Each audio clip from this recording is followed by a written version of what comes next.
lakle lakle Inspector Tayai Tayai Tayai Ahan Maktada Inspector Tayai Tabiri Basingu James Haruzamna Taramlok Chubugaloina Ikok Nona Kurumchari Quite Samba Monodrama Amo Uriba Inspector Tayai Ngasigi Tankak to Supuduna Luxury Listing Amaga Chatruka Marpudraga Mapan Suba Tankar Sata Zariba Tankak Asigida Poloida Chamaga Yankai Mapan Suba Seru Sandok Chaniba Torumasi Aikoi Kogi Irakta Toliba Todo Watoka Mari Lenaba Crime Gi Casing the Yumpamoiba Wari Sing Madu Natana Togalon Chanaron Kanglon Kayamarum Yauraba Adugumba Tankak Amani Narangi Tankakta Adona Tabikre Inspector Tayana David Unakiram Madu Kokanatana IGP Shunaki Mungna Banatana Kadishu Amataleram Amarumda Sakang the Singna Dr. Premsa Lambidegi Fakiram Amadi Toibibu Kona Nabagidama Haikiram Warrior Sigi Maka Dr. Mafams the Gisat Bayaro Kari Kino Hajibo Nati Karino Angang Lane Harga Dr. Gitamu Simba Aduga Puxen Simba Dugi the Mutadi Hanana Takachari Doctor Ay Maisibo Hana Ubi Krabra I can highway Kangadi Kangdavana in a pay. Adamoraximi Krapaki and Habagi Palma I to the way tablet. Doctor Nader Kabargam to father was you. Ha covered the Mikra Pavi Pautaram Manida. I to the Pomadugi information is it. Oh, me lying with me pie Kanganatin. Sumdogan. Doctor Jose Quina Mapamashi the Pazari. Kain Hashibo. I party Hashibo. I believe a queen of Mapamashi the Doctor Bu Paraga Tamjari Jeriba. Doctor Nozito would ever say Doctor Gipunchikan and Nabagidaba. I don't know Shineza be Inspector Tagi Machanupi, Toibi Mapamashi the Kobiro. No, Madunati, Madukarigino. I go Bungamoi. No queening on the palm again. Shell Pambura show. Madam Chatham from the day shell Piro. Hey, shell Pamaginati. I could get it on iPad of a curly in a Adunan. Madanang Yamni yet Kanuko. Nang stay the high was yadre, the Natoi Mangana token. Karishukana. No queen at only but I aim to the Karishuki Gadabanati. Oh, Karim to Kigadabanatiba. Machigaro. Oh, hey, Tobico get up. Tobico get up. Yes, hello. Hello. Put it over. Don't you know? Liam the Tagan mother. She was a toy. Nesselo. Go. Go get a corridor. Go get a corridor. Hey. Nang not to be called up. Go double tarbatin. Not try to mangane. I get on the to be called. No queen had Harabashano. I know to be more Pomasida. So go Corroy. I know Harrison. Hey. Nang Yadre. Nang Yadre. Hey. Nang. Mashi Hatramachi. Nakon. To be do Quina. Mapamas the line of the Page to Wanida. Ado, Tasing Badi Nangi to be do Paraga. I queen among and get a Wanatin, Nang Munatone. To be do, I queen a co Bobudia. Hadida, Inspector Tayagi Matsanupinina. Ah, Mabung the police woven in a Mabung the Taki get over. Aduna, Nang the co with the Mosi. Aruba Malay there. Nangai Guna Dabaya de Haidana, go bigger than Aduga Mapamasida Maha. Ah, Nungshivana go Vanina Dum. Irai line a lack any hiding. Karigumba, Lak Tabataragana, Nangina, try to Mangatai. Mangon the Triton Toru with the Yaro, Madam the Inspector Tayagi, Matsanupini. Tumiko, Aduna, Ain Haribasin. Nangi Punshi Kaning Lavanasana Nasabu Nang Sijarabati. Kudak asida nang Tobibu nang nako Unada bayade haigera natraga nang napama mo amada kaurga Tobibu mapamasitako Aduna tabatara badi nang gipunsi haujumak lore Karino no kuina pams I want to give pamli sigari Ay akoina pamli sinong on the hire nang na madu pang tupangam lo hariro Madu pang tupangam lo doboragana ay na thwai do lanbi betaba Baitarani Langiro, huh? Baitarani Langiro. Canada Bonida, Matamyam Mangums. Nahaka. City Police की ACP माने आई वो मसाक हम खंग मिना करी no inspector थे कि मचन P का मरी लेने गए ना कोई सी वो फोटो होगा इधर कोई इंस्पेक्टर थे ना कोई एंगे ये जालो हाँ सीना कोई की एक ना बनी सीने ACP नहीं गए ये इन बजालो नती नो मत सन है कोई तो तुम बुआम था थी ना कोई ने सारी मत खाली बुआ फंदो दी आराम में ना कोई मधुन करी शुकाना बफंगाई ना कोई पुंची मांग ना बंगातन नंग ना कोई पुंचीबु ममाई चुम सगदोरिरो नती नंग ना कोई बु Tapi तंबिदु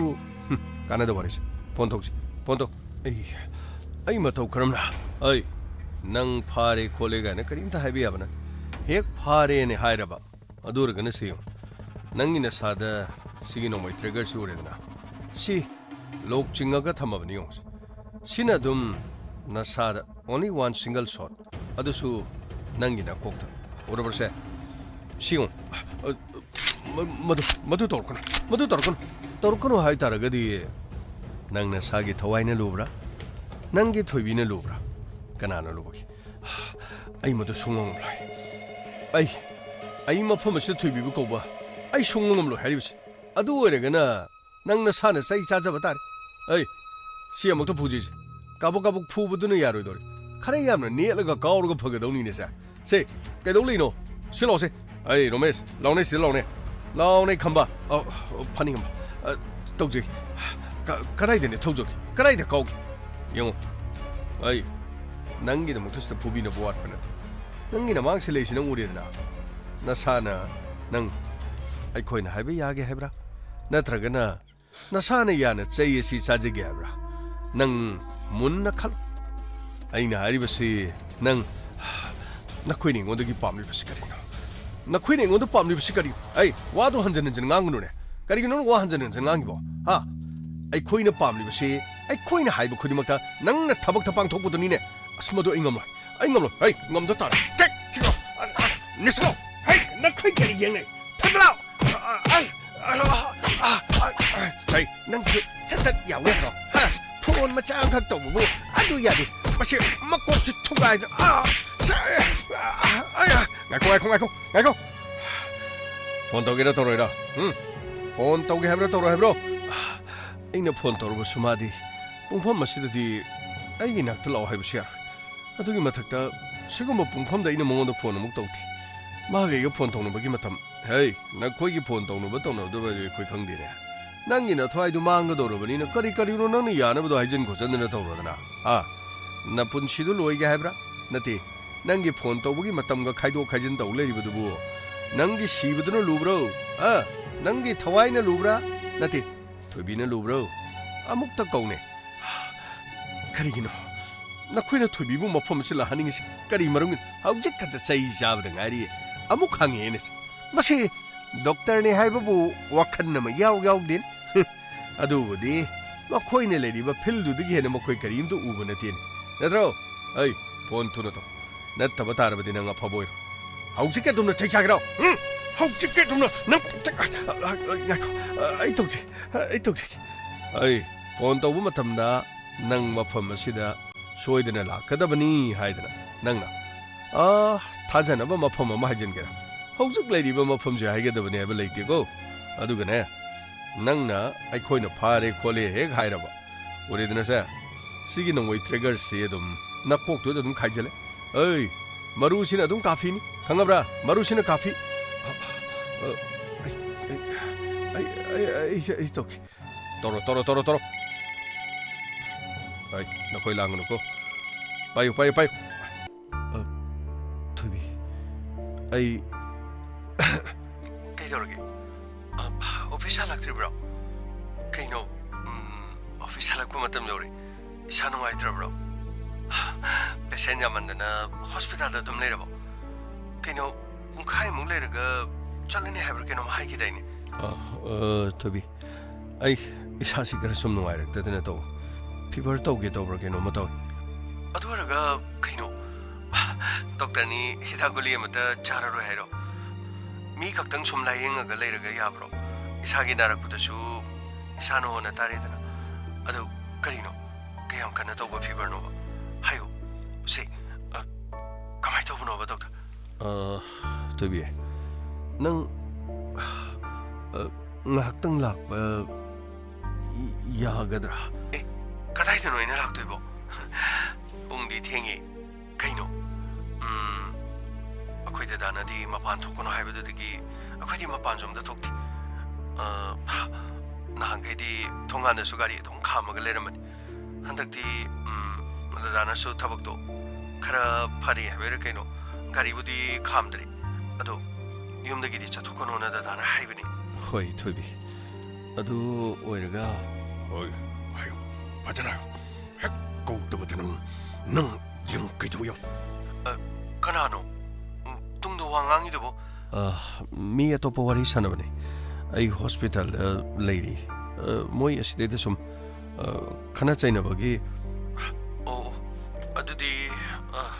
kamai tawno lao hairisibo. Samai toro. Nang kanam tadidi hairon. Noi dawai di khangba yaba nati. Hospital lambidu da dum lo. Ai mafam aduda. Hayne. Sigirago chigutra. Nang chiko. Kanano wari tawridubo. Nangondoro mingondoro tawridubo. Nati Toby. Moi atopasida wari sanab. Kaino mom itaw tawida nangi wari sane. Nati asengba nangbu kari tawrage ba. Toby. Kaisu tawti. Nang yaragana ngayaktang hek hospital lambidu dum lo. Ai lambida pangchang changdana dum lermak. Akhoi ni dum tungmang dum chatminarase. Phari ni thor. Ai langnen da hepeta herum gi. Ai kanam tai bi yarayo. Kanam ta khai bi yar hauda. Toby. Kanam ta hairu no. Dum phatlo kuigumse. Adum phatnana la se ba. Oh phari dorga. Ai la ge lera mo di ko. Lambido kayam karama mafamda leram de no haibadudi. Ai adum hairagi. Nang adum lo. Aina lo haimum from location no one that haragi. Oh, I la ge dudi. Hello. Kaino masimi tojibo. Phone jamuk thangra mal. Kaino mana masasu nuaite hai. Phare inga haktang di chaluragi. Chiche, kadai chatoino? Ai saibong nung thoge. Kaino khoida dana di karimda chatpa yaroi gan hairaga karino. Tangai phadaba yunggi pochai phawbada adagi gari torgo loi thile. Karino kadai chatoino ba? Ai ngahakani kuiroi nang adum leram. Naina taina ne ngahaktang amta tholoi. Kaino hajibo? Hujibu unaba matamlo. Yasangak toring haledi duktamai thama tamoin kaino iche aidi khangdiko numi thengjala kanjida chenang chendoiro hai kadai de chendoino se ngau bijidi ngaktang leramo ba aine phat ma kaino pot ma pige haiba ado imta loruki thengjarak janu che matam batabodo nahange di gari lai bisu gari du ngasi no ni de laktre aidi khangdiko kuiro nangna dum yumda fajana leram khoije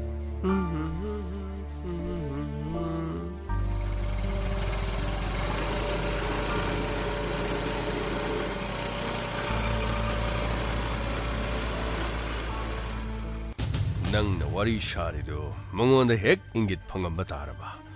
karigumba mabung inspector tayai de pau piramba taradi nang maphamasida lore kamra nang maphamasida lore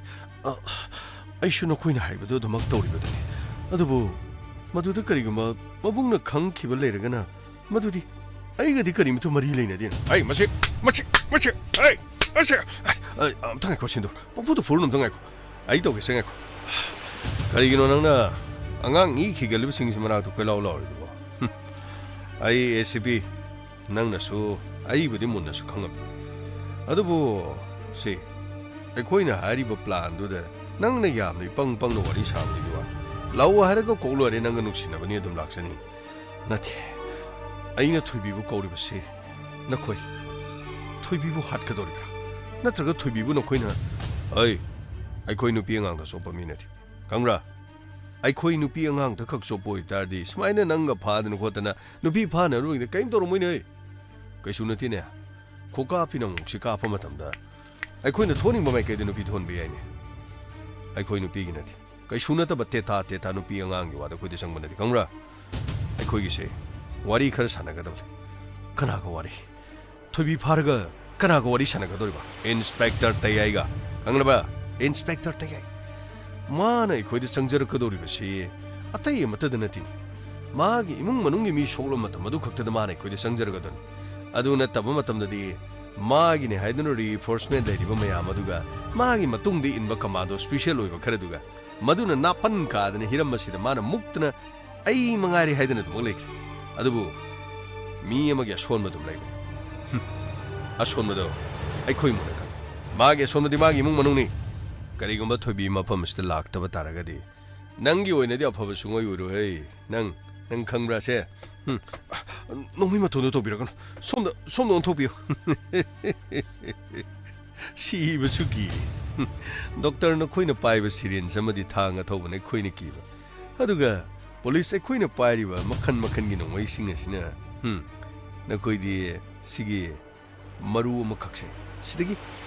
시 마루 막학세는 낭디 가피오브니니 나 kok다 톡 깝크라글로 아니 낭이 농치네서 비토비네 라고 맞던데 낭나 로리도 못 강나두는 레이바 이나 뿜차이 아드가 낭기 농치네서 비토비네 나낙다 라고데 낭기 오리바 피바 모 모토도 오르가 시타 까빠도 에이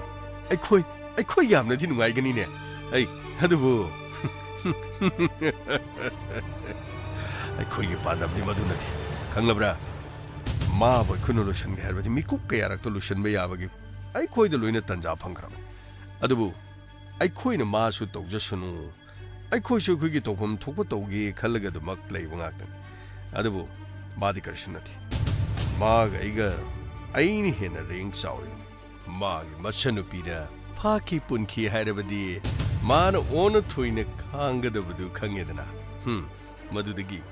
마보 이코이나 아이코이네 정저를 나버기데 막 아이코이네 실리버 플라나세 마시각되기 와 아타이디 까리슈 레이브나티 아두부 나코이네 마가 몽나르가 마기 마찬누피 아두가 아이코이디 여혼버시부 마가 라바 파나 방암드가 아이코이데 타이나버기 와라 나트라가라 나코이데 너린 야우더버기라 나코이네 너린 야우버디 인스펙터 때에게 나코이가 람바 파노나 나코이가 탱노나 아두 나트나 마기 이몽 만웅 어머디 아이코이부 시즌나르가 드미네 까리 캉드나 어이 아이코이네 실리버 플란시 낭 칠레기로 낭 너는 실레기라바 나 토아이도 망나 또 강아라 어주 봐봐 마친지부 이따 말게 마친부 뒤에좀 방향양 없잖니다 토비 거 그래 토비란 아두부 람비 시대디 마항 악당디 부톡더비야로 감독시게 파리 아이코이 마기 가리 세살라시 아두가 가리 머나 사이들 룸먹을레스 아두가 람비두다 마 커직당 가리두기 만악도도 막곡팅 돌레 팔랄로 마카 따라प디 मफम दुई लाखपगा थोबी योरोलबदि ओभरपावर तोरखैन माबो दम केनेप तोबो यारे खनरिङे देदाव सिदा मतमदु लोय मांगर मांसां सांबलम न तमनिना थोंनब तोरसिन लाव थोचलो अय doctor साहेब होगलुने चे होगल नखैने इबो सुगाम ओलिबसे करिगुम्बा इंस्पेक्टर तेयना नखै खंखिब थोलबदि मफम असिदा मचनुपि कौये दुगु मचनुपि बु फाखि हाइबा मतमदा नखै पुनमके अफबा अम तोइरoi आइन हारिबसिने नखै पुनमके अफबा अम तोइरoi हारिबसे हाइबिदि हाइन आइन हारिबसे करिगुम्बा इंस्पेक्टर तेय खंखरबदि नखै अफबा ओइरो तुमिला मसी चबेत यामना ngangadori मसी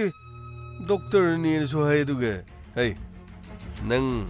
ꯑꯩꯈꯣꯏꯒꯤ ꯊꯛꯇ ꯅꯪ ꯄꯣꯂꯤꯇꯤꯛꯁ ꯇꯧꯔꯤꯔꯣ ꯅꯪ ꯑꯣꯖꯥ ꯁꯥꯔꯛꯀꯅꯨ ꯅꯦ ꯄ꯭ꯂꯥꯟꯁꯦ ꯅꯤꯡꯊꯤꯖꯅ ꯑꯩꯈꯣꯏꯅ ꯍꯥꯟꯅ ꯂꯣꯏꯅ ꯄꯥꯡꯊꯣꯛꯄ ꯂꯣꯏꯈ꯭ꯔꯕꯅꯤ ꯑꯩ ꯃꯇꯝ ꯃꯥꯡꯅꯕꯅꯤ ꯁꯦ ꯊꯣꯛꯁꯤ ꯂꯥꯛꯑꯣ ꯁꯣꯝꯗ ꯂꯥꯛꯑꯣ ꯆꯩꯗꯨ ꯈꯔ ꯆꯥꯔꯤꯉꯩꯗꯨꯅ ꯊꯣꯛꯎꯔꯣ ꯅꯪꯁꯨ ꯄꯪꯈꯨꯝ ꯈꯨꯝꯕꯗꯤ ꯀꯩꯁꯨ ꯀꯥꯟꯅꯔꯣꯏꯅꯦ ꯂꯥꯛꯑꯣ ꯁꯦ ꯏꯇꯥꯎ ꯒꯥꯔꯤꯗꯣ ꯊꯧꯔꯣ ꯁꯤ ꯃꯥꯏ ꯒꯥꯔꯤꯁꯤꯗ ꯑꯩꯈꯣꯏ ꯑꯍꯨꯝ ꯑꯃ ꯇꯣꯡꯉꯒꯦ ꯔꯣꯃꯦꯁ ꯂꯥꯛꯑꯣꯅꯦ ꯅꯣꯏ ꯁꯣꯝꯗ ꯈꯝꯕ ꯁꯥꯔ ꯁꯣꯝ ꯅꯥꯀꯟꯗ ꯂꯥꯛꯑꯒꯦ ꯇꯣꯔꯣ ꯐꯖꯅ ꯊꯧꯑꯣ ꯏꯇꯥꯎ डॉक्टर की गाड़ी से नुंगाइने सेन फसन पाइबनीना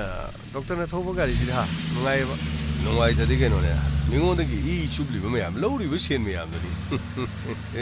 ꯊꯧꯖꯜꯂꯣ ꯏꯇꯥꯎ ꯑꯥꯗ ꯒꯥꯔꯤ ꯑꯃ ꯂꯩꯁꯤ ꯆꯪꯖꯜꯂꯣ ꯏꯇꯥꯎ ꯈꯔ ꯌꯥꯡꯅ ꯃꯥꯒꯤ ꯃꯅꯥꯛꯁꯤꯗ ꯊꯧꯖꯜꯂꯒ ꯂꯩꯁꯤ ꯑꯗꯨꯒ ꯃꯣꯏ ꯒꯥꯔꯤ ꯑꯃꯁꯤꯗ ꯁꯣꯝ ꯅꯥꯀꯟꯗ ꯍꯥꯏꯗꯣꯛꯈ꯭ꯔꯣ ꯑꯩ ꯄꯥꯎꯗꯣ ꯑꯝꯇ ꯄꯤꯒꯣ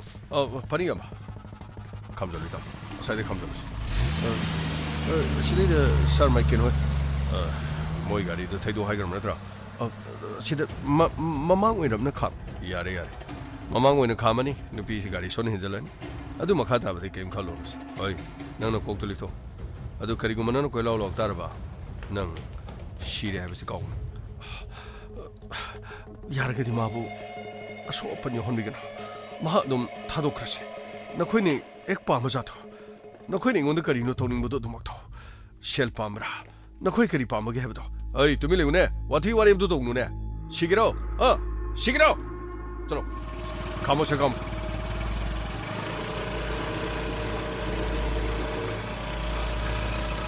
아이 가문에 나 그것도 띵토네 띵토네 까이노 시들래 그나 누가리 디가 이도 뭐 토비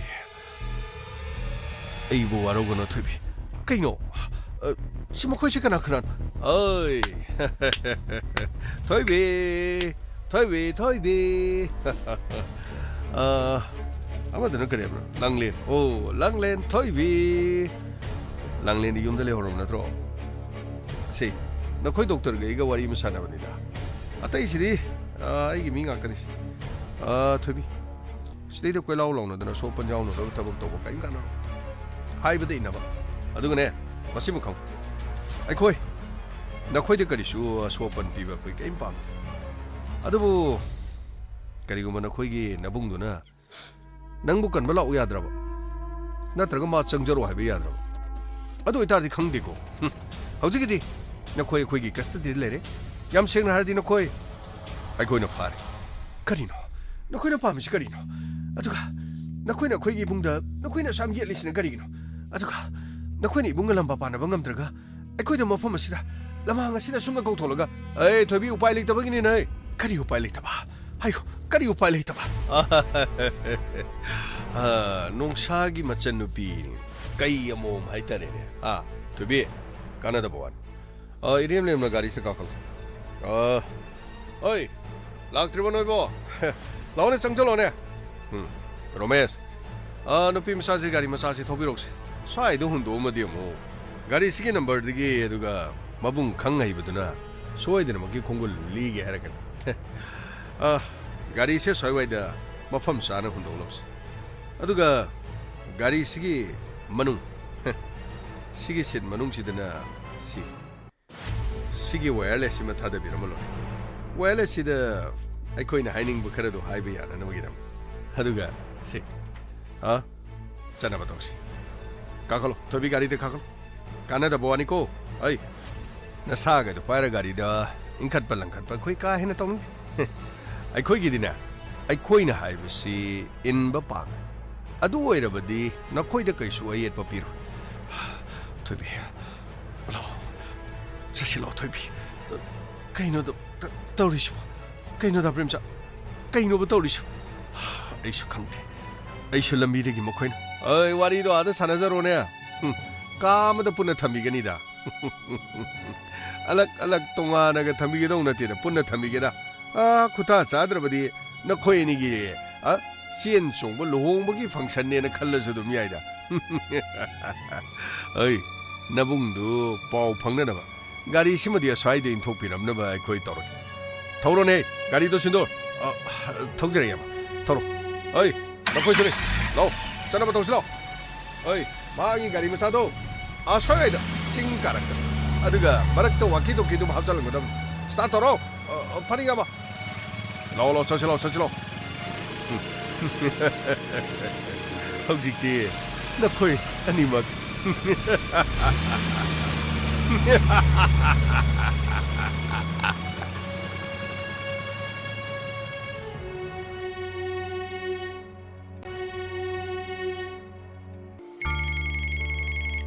그이더장 할로 랑레 ꯀꯩꯗꯧꯔꯒꯦ ꯆꯦꯆꯦ ꯑꯩꯈꯣꯏ ꯆꯦꯆꯦꯗꯣ ꯉꯁꯥꯏ ꯅꯨꯡꯗꯥꯡꯋꯥꯏꯔꯝ ꯊꯣꯛꯈꯤꯕꯅꯤ ꯑꯗꯣ ꯍꯧꯖꯤꯛ ꯀꯕꯛ ꯀꯕꯛ ꯃꯝꯁꯤꯜꯂꯛꯀꯗꯧꯔꯦ ꯑꯩꯈꯣꯏ ꯆꯦꯆꯦꯗꯣ ꯐꯣꯟ ꯇꯧꯕꯗ ꯅꯣꯠ ꯔꯤꯆꯦꯕꯜ ꯑꯗꯨꯝ ꯍꯥꯏ ꯗꯗꯥꯗ ꯑꯃꯨꯛꯇ ꯍꯥꯏꯕꯤꯒꯦꯔꯥ ꯑꯩ ꯗꯗꯥꯗ ꯍꯥꯏꯕꯗꯣ ꯑꯩ ꯗꯗꯥꯅ ꯉꯥꯡꯉꯛꯇꯧ ꯃꯥꯜꯂꯤ ꯗꯗꯥꯅ ꯌꯨꯝꯗꯩ ꯃꯄꯥꯟ ꯊꯣꯛꯀꯅꯣ ꯍꯥꯏꯔꯒ ꯑꯩꯈꯣꯏ ꯆꯦꯆꯦꯅ ꯂꯝ ꯍꯦꯜꯂꯒ ꯊꯣꯛꯈ꯭ꯔꯤꯕ ꯀꯩꯒꯤꯅꯣ ꯃꯥꯕꯣ ꯆꯦꯟ ꯆꯣꯡꯕ ꯇꯧꯅꯤ ꯀꯥꯏꯅ ꯍꯥꯏꯔꯝꯕ꯭ꯔꯣ ꯅꯠꯇꯦ ꯍꯧꯖꯤꯛꯐꯥꯎ ꯍꯜꯂꯛꯇ꯭ꯔꯤꯗꯣ ꯐꯣꯟ ꯁ꯭ꯋꯤꯆ ꯑꯣꯐ ꯂꯩ ꯍꯥꯏꯗꯨꯕꯨ ꯑꯩꯅ ꯃꯉꯣꯟꯗ ꯉꯁꯥꯏ ꯍꯥꯏꯕꯅꯤ ꯑꯗꯣ ꯍꯥꯏꯀꯥꯟꯗ ꯃꯥꯅ ꯁꯥꯎꯔꯤ ꯗꯣꯛꯇꯔꯅ ꯑꯁꯤꯗ ꯀꯩꯅꯣ ꯄꯣꯠ ꯑꯃ ꯄꯤꯅꯤ ꯍꯥꯏ ꯑꯗꯨꯒꯤ ꯉꯥꯏꯍꯥꯛꯇꯪ ꯊꯣꯛꯒꯦꯅ ꯍꯥꯏꯔꯒ ꯒꯥꯔꯤ ꯃꯆꯥꯗ ꯊꯣꯛꯈꯤꯕꯅꯤ ꯀꯩꯒꯤꯅꯣ ꯑꯗꯨꯗꯤ ꯀꯣꯜ ꯇꯧꯕꯗꯗꯤ ꯀꯣꯜ ꯇꯧꯕꯗ ꯅꯣꯠ ꯔꯤꯆꯦꯕꯜ ꯑꯗꯨꯝ ꯍꯥꯏꯔꯤ ꯉꯁꯥꯏꯗꯤ ꯐꯣꯟꯗꯣ ꯆꯠꯂꯝꯃꯦ ꯑꯗꯨꯒ ꯉꯥꯏꯍꯥꯛ ꯂꯩꯔꯒꯗꯤ ꯐꯣꯟꯗꯣ ꯄꯨꯔꯥ ꯁ꯭ꯋꯤꯆ ꯑꯣꯐ ꯑꯗꯨꯝ ꯇꯥꯈ꯭ꯔꯦ ꯑꯗꯨꯗꯤ ꯑꯩ ꯗꯗꯥꯗ ꯄꯥꯎ ꯑꯝꯇ ꯍꯥꯏꯒꯦ ꯅꯪ ꯊꯝꯃꯣ ꯑꯗꯨꯒꯅꯦ ꯅꯪ ꯆꯠꯊꯣꯛꯀꯅꯨꯀꯣ ꯗꯗꯥꯅ ꯃꯐꯝ ꯑꯗꯨꯗꯅꯦ ꯆꯠꯊꯣꯛꯑꯦꯅ ꯍꯥꯏꯔꯗꯤ ꯁꯥꯎꯔꯛꯀꯅꯤ ꯇꯉꯥꯏ ꯐꯗ꯭ꯔꯗꯤꯅꯦ ꯑꯩ ꯃꯐꯝ ꯑꯗꯨꯗ ꯗꯗꯥ ꯂꯥꯛꯄ꯭ꯔꯥ ꯀꯩꯅꯣꯝꯕ ꯇꯧꯔꯛꯄꯁꯨ ꯌꯥꯏ ꯑꯩ ꯗꯗꯥꯗ ꯄꯥꯎ ꯑꯝꯇ ꯍꯥꯏꯒꯦꯀꯣ ꯍꯣꯏ ꯆꯦꯆꯦ ꯈꯔ ꯊꯨꯅ ꯍꯥꯏꯕꯤꯌꯨꯀꯣ ꯑꯩ ꯐꯣꯟ ꯊꯝꯃꯒꯦ ꯍꯩ ꯀꯩꯗꯧꯔꯒꯦꯅꯤ ꯏꯆꯟꯇꯣꯝꯕꯤ ꯐꯣꯟꯗꯨꯕꯨ ꯀꯅꯥꯅꯣꯅꯦ ꯑꯩꯈꯣꯏ ꯂꯥꯡꯂꯦꯟꯅꯤ ꯍꯩꯃꯥ ꯀꯔꯤ ꯇꯧꯔꯦ ꯍꯥꯏꯅꯣ ꯑꯩꯈꯣꯏ ꯊꯣꯏꯕꯤꯗꯣ ꯉꯁꯥꯏ ꯅꯨꯃꯤꯗꯥꯡ ꯋꯥꯏꯔꯝ ꯗꯣꯛꯇꯔꯗꯒꯤ ꯀꯩꯅꯣ ꯄꯣꯠ ꯑꯃ ꯄꯤꯔꯝꯒꯦ ꯍꯥꯏꯅ ꯂꯝꯕꯤꯗ ꯑꯣꯛꯅꯦꯅ ꯊꯣꯛꯈꯤ ꯑꯗꯨꯗꯤ ꯐꯣꯟꯗꯣ ꯔꯤꯡ ꯁꯨꯝ ꯆꯠꯂꯝꯃꯒ ꯍꯧꯖꯤꯛꯅ ꯁ꯭ꯋꯤꯆ ꯑꯣꯐ ꯄꯨꯔꯥ ꯇꯥꯈ꯭ꯔꯦ ꯍꯩꯃꯥ ꯃꯕꯨꯡꯅ ꯊꯣꯛꯀꯅꯨ ꯆꯠꯊꯣꯛꯀꯅꯨ ꯍꯥꯏꯕꯗꯨꯗꯤ ꯃꯣꯏꯗꯤ ꯀꯔꯤꯃꯠꯇ ꯇꯥꯗ꯭ꯔꯖꯥꯠꯂꯥ ꯃꯇꯝꯅꯒ ꯐꯠꯇꯕꯁꯤꯗ ꯅꯠꯇꯦꯅꯦꯍꯦ ꯃꯥꯒꯤꯗꯨꯕꯨ ꯆꯦꯟ ꯆꯣꯡꯗꯅꯒ ꯇꯧꯔꯤꯕ꯭ꯔꯥꯅꯦ ꯏꯃꯥ ꯆꯦꯟ ꯆꯣꯡꯕꯒ ꯑꯃꯠꯇ ꯇꯧꯔꯣ ꯆꯦꯟ ꯆꯣꯡꯒꯗꯕ ꯑꯣꯏꯔꯗꯤ ꯑꯩꯉꯣꯟꯗꯁꯨ ꯁꯣꯏꯗꯅ ꯍꯥꯏꯔꯝꯒꯅꯤ ꯂꯥꯡꯂꯦꯟꯗꯁꯨ ꯆꯦꯟ ꯆꯣꯡꯕꯗꯤ ꯇꯧꯔꯣꯏꯅ ꯍꯥꯏꯔꯝꯃꯤ ꯑꯩ ꯉꯥꯏꯍꯥꯛꯇꯅꯤ ꯀꯨꯏꯔꯣꯏꯅ ꯏꯁ ꯀꯩꯅꯣꯅꯦ ꯇꯧꯔꯤꯁꯤꯕꯣ ꯃꯕꯨꯡꯗꯣ ꯇꯥꯔꯗꯤ ꯑꯃꯨꯛ ꯃꯤꯍꯨꯟꯗꯣ ꯌꯧꯈ꯭ꯔꯅꯤꯗꯣ ꯀꯝꯗꯧꯅꯤ ꯇꯧꯔꯤꯁꯤꯗꯤ ꯆꯨꯝꯅꯒꯤ ꯊꯕꯛ ꯆꯠꯊꯣꯛꯄ ꯑꯣꯏꯔꯦ ꯅꯠꯇꯦ ꯉꯥꯏꯈꯣꯅꯦ ꯅꯪꯕꯣ ꯗꯣꯛꯇꯔ ꯄꯤꯝꯆꯥꯡꯒꯤ ꯅꯝꯕꯔꯗꯤ ꯅꯉꯣꯟꯗ ꯂꯩꯕ꯭ꯔꯣ ꯗꯣꯛꯇꯔꯒꯤ ꯅꯝꯕꯔꯁꯨ ꯑꯩꯉꯣꯟꯗ ꯂꯩ ꯍꯩ ꯃꯉꯣꯟꯗ ꯍꯥꯟꯅ ꯑꯃꯨꯛꯇ ꯇꯧꯔꯒ ꯌꯦꯡꯉꯨ ꯑꯗꯨꯒꯅꯦ ꯀꯗꯥꯏꯗ ꯂꯩꯔꯤꯅꯣ ꯈꯪꯉꯗꯤ ꯊꯦꯡꯒꯅꯤ ꯅꯕꯨꯡ ꯂꯥꯛꯇ꯭ꯔꯤꯉꯩꯗ ꯌꯨꯝꯗ ꯀꯣꯛ ꯊꯤꯟꯖꯜꯂꯣꯅꯀꯣ ꯍꯥꯏꯌꯨ ꯍꯣꯔꯦꯟꯅꯦ ꯅꯣꯏꯒꯤ ꯅꯕꯨꯡꯗ ꯑꯃꯨꯛ ꯍꯥꯏꯔꯨꯔꯒ ꯊꯕꯛꯇꯣ ꯃꯣꯏꯅꯅꯦ ꯀꯣꯏꯕ ꯆꯠꯊꯣꯛꯄ ꯑꯣꯏꯔꯝꯃꯗꯤ ꯕꯦꯔꯥ ꯀꯥꯟꯅꯅꯤꯀꯣ ꯏꯃꯥ ꯑꯩ ꯅꯝꯕꯔꯗꯣ ꯗꯥꯏꯜ ꯇꯧꯔꯤ ꯉꯥꯏꯈꯣ ꯑꯝꯇ ꯌꯦꯡꯒꯦ ꯇꯧ The number you have called is currently switched off. ꯅꯝꯕꯔꯁꯦ ꯁ꯭ꯋꯤꯆ ꯑꯣꯐ ꯍꯩ ꯀꯔꯤꯅꯦꯒꯦ ꯑꯗꯨꯗꯤ ꯍꯩꯁ ꯃꯗꯨꯗꯤ ꯕꯦꯔꯥ ꯑꯃ ꯂꯩꯀꯣ ꯋꯥꯐꯝꯁꯦ ꯕꯦꯔꯥ ꯑꯃ ꯂꯩ ꯍꯩ ꯅꯕꯨꯡꯗꯣꯅꯦ ꯄꯥꯎꯗꯣ ꯑꯃꯨꯛꯇ ꯄꯤꯌꯨꯁꯦ ꯑꯃꯨꯛꯇ ꯊꯦꯡꯈ꯭ꯔꯦꯁꯦ ꯅꯕꯨꯡꯗꯣ ꯑꯃꯨꯛꯇ ꯄꯥꯎ ꯄꯤꯌꯨꯁꯦ ꯍꯣꯏ ꯏꯃꯥ ꯑꯩ ꯑꯝꯇ ꯍꯥꯏꯈꯤꯒꯦ ꯑꯁ ꯊꯕꯛꯅꯦꯅꯅꯦ ꯃꯩ ꯍꯧꯗꯅ ꯑꯃꯗꯨꯅ ꯇꯨꯝꯕ ꯆꯥꯕ ꯈꯪꯗꯗꯅ ꯇꯧ ꯂꯩꯔꯤꯉꯩꯗꯨꯗ ꯃꯗꯨꯒꯤ ꯄꯥꯎꯗꯣ ꯑꯃꯨꯛ ꯇꯥꯁꯜꯂꯗꯤ ꯃꯩ ꯍꯧꯔꯅꯤꯗꯣ ꯇꯧꯔꯤꯗꯣ ꯍꯩ ꯆꯠꯂꯕ꯭ꯔꯅꯦ ꯆꯠꯂꯤ ꯏꯃꯥ ꯉꯥꯏꯈꯣ ꯑꯁ ꯐꯣꯟꯁꯤꯁꯨ ꯄꯥꯏꯔꯛꯇꯤ ꯀꯗꯥꯏꯗꯒꯤꯅꯣꯅꯦ ꯃꯊꯧ ꯆꯤꯟꯈ꯭ꯔꯕꯗꯨꯗ ꯇꯧꯔꯤꯗꯣ ꯄꯥꯏꯔꯦ ꯉꯥꯏꯈꯣ ꯀꯩꯗꯧꯔꯦ ꯏꯆꯟꯇꯣꯝꯕꯤ ꯗꯗꯥ ꯀꯩꯅꯣꯅꯦ ꯊꯣꯏꯕꯤꯗꯣ ꯌꯨꯝꯗꯒꯤ ꯊꯣꯛꯈꯤꯕꯗ ꯊꯤ ꯈꯪꯗꯦꯅ ꯍꯥꯏꯕ ꯂꯥꯡꯂꯦꯟ ꯑꯩꯉꯣꯟꯗ ꯐꯣꯟ ꯇꯧꯔꯛꯑꯝꯕꯅꯦ ꯑꯩ ꯀꯩꯅꯣ ꯊꯤ ꯈꯪꯗꯦꯗꯤ ꯀꯗꯥꯏ ꯆꯠꯀꯅꯤ ꯍꯥꯏꯔꯤꯕ ꯑꯩꯅ ꯌꯨꯝꯗꯒꯤ ꯆꯠꯊꯣꯛꯀꯅꯣꯅ ꯃꯣꯏꯗ ꯍꯥꯏꯕꯗꯨꯕꯨ ꯅꯠꯇꯦ ꯀꯅꯥꯒ ꯆꯠꯀꯅꯤ ꯍꯥꯏꯒꯦ ꯗꯣꯛꯇꯔꯒ ꯆꯠꯈꯤꯕ꯭ꯔꯣ ꯗꯣꯛꯇꯔꯅ ꯊꯕꯛ ꯍꯜꯂꯛꯄꯗ ꯀꯩꯅꯣ ꯄꯣꯠ ꯑꯃ ꯂꯧꯔꯨꯅꯦꯅ ꯒꯥꯔꯤ ꯇꯧꯔꯒ ꯊꯣꯛꯈꯤꯌꯦ ꯀꯔꯤꯅꯣꯅꯦ ꯍꯥꯏꯁꯤꯕꯣ ꯑꯗꯨꯗꯤ ꯗꯣꯛꯇꯔꯅ ꯌꯨꯝꯗ ꯄꯣꯠ ꯆꯩꯗꯣ ꯊꯤꯡꯖꯤꯜꯂꯝꯕ ꯌꯥꯗꯕ꯭ꯔꯣ ꯅꯠꯇꯦ ꯄꯣꯠ ꯂꯧꯕꯅꯦꯅ ꯑꯃꯨꯛ ꯊꯣꯛꯏꯗꯨꯕꯨ ꯀꯔꯤ ꯃꯔꯝꯒꯤꯅꯣꯃꯤ ꯗꯗꯥ ꯂꯥꯡꯂꯦꯟꯗꯣ ꯌꯥꯝꯅ ꯄꯥꯈꯠꯅ ꯂꯩ ꯐꯣꯟꯗꯣ ꯉꯁꯥꯏꯉꯩꯗꯤ ꯔꯤꯡ ꯆꯠꯂꯝꯃꯤ ꯍꯥꯏ ꯑꯗꯨꯒ ꯐꯣꯟꯗꯣ ꯁ꯭ꯋꯤꯆ ꯑꯣꯐ ꯂꯩ ꯑꯩꯅ ꯗꯣꯛꯇꯔꯁꯨ ꯐꯣꯟ ꯇꯧꯕꯗ ꯃꯥꯁꯨ ꯁ꯭ꯋꯤꯆ ꯑꯣꯐ ꯂꯩꯔꯦ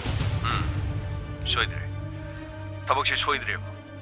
ꯐꯔꯦ ꯌꯥꯔꯦ ꯑꯩꯅꯦ ꯃꯐꯝ ꯑꯗꯨꯗ ꯑꯃꯨꯛꯇ ꯆꯠꯅꯕ ꯇꯧꯒꯦ ꯊꯝꯃꯣ ꯅꯪ ꯊꯝꯃꯣ ꯑꯗꯨꯒꯅꯦ ꯌꯨꯝꯗ ꯃꯤ ꯃꯁꯛ ꯈꯪꯗꯕ ꯂꯥꯛꯄꯗ ꯑꯃꯗ ꯊꯣꯛꯄ ꯌꯥꯗꯦꯀꯣ ꯑꯗꯨꯒ ꯊꯣꯡꯒꯥꯟꯗ ꯒꯥꯔꯤꯗꯣ ꯑꯩ ꯊꯥꯔꯛꯀꯦ ꯊꯣꯏꯕꯤꯒꯤꯁꯨ ꯊꯣꯡꯒꯥꯟꯗ ꯒꯥꯔꯤ ꯊꯝꯃꯝꯕꯅꯦ ꯁꯣꯝꯗ ꯊꯕꯛ ꯀꯣꯟꯅꯗꯕꯗꯒꯤ ꯑꯩꯅ ꯒꯥꯔꯤꯗꯣ ꯂꯧꯊꯣꯛꯂꯨꯕꯅꯤꯅꯦ ꯐꯔꯦ ꯊꯝꯃꯣ ꯑꯩ ꯄꯥꯎꯗꯣ ꯄꯤꯔꯒꯦ ꯏꯃꯥꯗꯣ ꯄꯥꯈꯠꯀꯅꯣꯅ ꯑꯝꯇ ꯍꯥꯏꯌꯨ ꯍꯣꯏ ꯗꯗꯥ ꯀꯔꯤ ꯍꯥꯏꯔꯦ ꯅꯕꯨꯡꯅ ꯀꯔꯤ ꯍꯥꯏꯔꯒꯦ ꯃꯥ ꯑꯗꯨꯝ ꯆꯠꯂꯨꯔꯒꯦꯅ ꯍꯥꯏ ꯏꯁ ꯀꯝꯗꯧꯅꯤ ꯇꯧꯔꯤꯁꯤꯗꯤ ꯃꯤ ꯐꯠꯇꯕꯁꯤꯗꯤ ꯐꯔꯣꯏꯗꯧꯔꯤꯅꯦ ꯁꯨꯝ ꯐꯠꯇꯕꯁꯤ ꯍꯦꯟꯀꯠꯂꯛꯏꯅꯦ ꯏꯃꯥ ꯗꯗꯥꯅꯁꯨ ꯑꯩꯈꯣꯏꯁꯨ ꯃꯤ ꯃꯁꯛ ꯈꯪꯗꯕ ꯂꯥꯛꯑꯗꯤ ꯊꯣꯛꯀꯅꯣꯅ ꯍꯩ ꯃꯑꯣꯡ ꯑꯃꯅꯤꯀꯣ ꯊꯣꯡꯒꯥꯏꯗꯣ ꯂꯣꯏꯅ ꯂꯣꯟꯁꯤꯜꯂꯨ ꯑꯗꯨꯒꯅꯦ ꯑꯩ ꯋꯥꯍꯩꯒꯦ ꯅꯕꯨꯡ ꯂꯥꯛꯇ꯭ꯔꯤꯕ ꯐꯥꯎꯕ ꯑꯥꯗ ꯗꯗꯥꯅꯕꯨꯗꯤ ꯄꯨꯂꯤꯁ ꯒꯥꯔꯤ ꯊꯥꯔꯛꯑꯒꯦꯅ ꯍꯥꯏꯔꯤ ꯍꯣꯏꯅꯦ ꯊꯣꯡꯒꯥꯟꯁꯤꯗ ꯒꯥꯔꯤ ꯈꯥꯝꯕꯗꯨ ꯈꯔ ꯐꯕꯅꯤꯅꯦ ꯃꯇꯝꯁꯤꯅ ꯐꯠꯇꯕꯅꯤꯅ ꯇꯧꯔꯤꯁꯦ ꯊꯣꯏꯕꯤꯒꯤ ꯍꯣꯏꯒꯤ ꯊꯣꯡꯒꯥꯟꯗꯁꯨ ꯒꯥꯔꯤꯗꯣ ꯑꯃ ꯈꯥꯝꯃꯒ ꯊꯝꯃꯦ ꯍꯥꯏꯕꯗꯨꯕꯨ ꯗꯗꯥꯅ ꯍꯥꯏꯕꯗꯤ ꯊꯕꯛ ꯆꯤꯟꯕꯗꯩ ꯒꯥꯔꯤꯗꯣ ꯂꯧꯊꯣꯛꯎꯔꯦ ꯍꯥꯏ ꯏꯁ ꯒꯥꯔꯤ ꯂꯩꯇꯦ ꯈꯪꯕꯗꯒꯤ ꯇꯧꯔꯛꯏꯅꯤꯅꯦ ꯀꯌꯥꯗ ꯐꯠꯇ꯭ꯔꯕꯅꯣ ꯌꯦꯡꯉꯨꯅꯦ ꯇꯧꯔꯤꯁꯦ ꯃꯍꯥ ꯆꯟꯗꯥꯟ ꯃꯍꯥ ꯄꯥꯄꯤ ꯃꯤꯅꯨ ꯈꯥꯡ ꯁꯤꯒꯟꯗꯕꯁꯤꯡ ꯑꯁꯤ ꯀꯃꯥꯏꯅ ꯇꯧꯗꯣꯏꯅꯣ ꯈꯪꯗꯦꯅꯦ ꯏꯁ ꯃꯈꯣꯏꯅ ꯐꯠꯇꯕꯁꯨ ꯐꯠꯈꯤꯗ꯭ꯔꯦꯗꯀꯣ ꯏꯃꯥ ꯂꯥꯛꯑꯣ ꯊꯣꯡ ꯂꯣꯟꯖꯟꯈꯤ ꯂꯥꯛꯑꯣ ꯏꯁ ꯒꯥꯔꯤ ꯂꯥꯛꯇ꯭ꯔꯤꯐꯥꯎꯗꯤ ꯂꯥꯛꯑꯣ ꯍꯣꯏꯅꯦ ꯍꯣꯏꯅꯦ ꯏꯁ ꯅꯕꯨꯡꯗꯣ ꯑꯃꯨꯛꯅꯦ ꯐꯤꯡꯗꯅꯅꯦ ꯆꯠꯂꯝꯃꯅꯤꯗꯣ ꯇꯧꯔꯤꯁꯦ ꯏꯃꯥ ꯑꯩ ꯂꯥꯡꯂꯦꯟꯗꯣ ꯄꯥꯈꯠꯇꯅꯕ ꯐꯣꯟ ꯇꯧꯔꯒ ꯗꯗꯥ ꯆꯠꯈ꯭ꯔꯕꯅꯦꯅ ꯑꯃꯨꯛꯇ ꯍꯥꯏꯒꯦ ꯑꯗꯨ ꯅꯠꯇ ꯇꯥꯔꯗꯤ ꯑꯉꯥꯡꯗꯣ ꯄꯥꯈꯠꯄꯅ ꯂꯣꯏꯔꯝꯃꯅꯤ ꯐꯔꯦ ꯐꯔꯦ ꯐꯔꯦ ꯑꯃꯨꯛꯇ ꯇꯧꯕꯤꯌꯨ ꯑꯃꯨꯛꯇ ꯇꯧꯕꯤꯌꯨ 이씨 난게 토비이드는 까롱 간도노네 마나 토이도 뭐 마시나네 톡번이다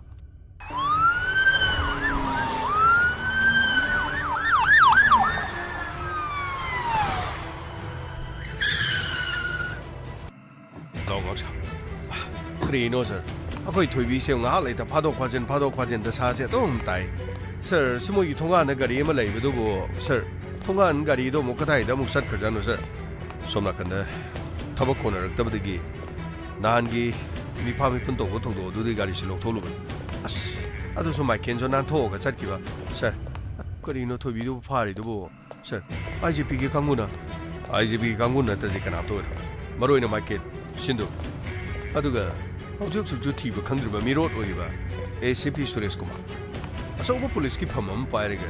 mi ni kai khumna dan leir madu tok thoga phatta ba gunda marak tu di changa ga yaw thun leir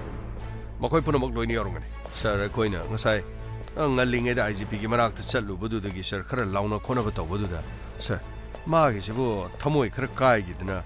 sir gi sir da laman khumna na ba sir gi machan nupi bu phajan gojan ba taw jala sir gamai madu ka kin natraga su mana natraga de to ba kana na so to ngasi phawda aigi mung manung pha ki ba tampa gi mung manung pha ki ba aduga aigi preliminary ba police personnel sing da thoki ba thodo wa thok puna muk da chena ba gi awro pham si IGP ngaktan as sir mayum da changaga ichanu pi do krai le na potho cha cha chan mamai maming khang na thara ga phaga dam ni da sir gamai madu gi suma tam lakini adugo ma ke roi ba khongau ma ke roi ba matam lakna bane mang na lot ki yaung na lot ba su kadai da lot kani mang na oiram drabadi bai kari go oiram ba tar ba di Inspector Tay kanano haibado handakti mak soidena khangangani dada langne se wagano se nabungai langle basidi dada akoi chi do kadai te chakrabano khangdi phone do switch off leire phone do switch off adum lei dada akoi chi do TV dada langne lo chachilo ibungi yumda chachi aina na hana iga punna leise habsuno khoini yadida ingoi नखोई के गेले मिने दबद mean खुदुंग चाब लौरी सि उरेदना ओइ ददा अखोई चिसेना युमफम से इमागा पाबंगे अरोइबे युमफम ने ना मफम से थादोग माने चरिंग बगिने आइदी मफम से लेबे यामन की जबने फतब मिसिंग हाइता हाइता अखोइदा अपन मे यामन ददा अखोई चिचे बकन मियो ददा अखोई चिचे बकन मियो लंगनेरा नंगी नबुंग लेरी बसिदे नबुंग लेरिंगेदा आई चनगी मतु नाम कनानो सिटेक यारो मखोई अमोइरा बसो आई की चनुपी थोइबिबो हेक मतु नाम खलमदा ओमनमक माले मसिदगी ममिंग मथा फाव मुरहनगने मसे आई लेंग्द्रब वासकने लो चसिलो युमदो चसे नंग मफम मसिद नथंत लेबि यारो येलंगरे लो चसिलो आई नचेगी खुंगुलिगने लो गमय सर चनना बताओसे लांगलेन से हाना युमदा थमनमसे अदुगै खुइ चनना बताओसे फनी sir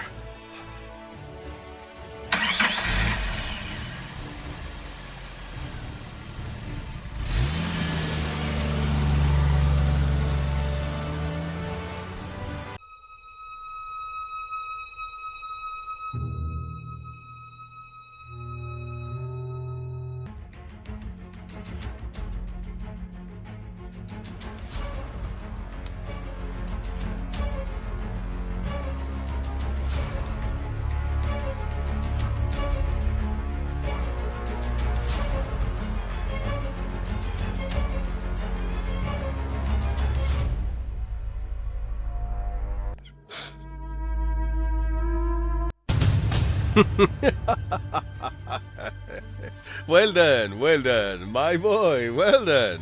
Na khoi me yam puna mukti. Ha, amukta da ꯃꯤꯅ ꯉꯝꯗꯕ ꯊꯕꯛꯁꯤꯡ ꯄꯨꯝꯅꯃꯛ ꯇꯧꯔꯦꯗꯅ ꯑꯗꯨ ꯑꯣꯏꯔꯕꯗꯤ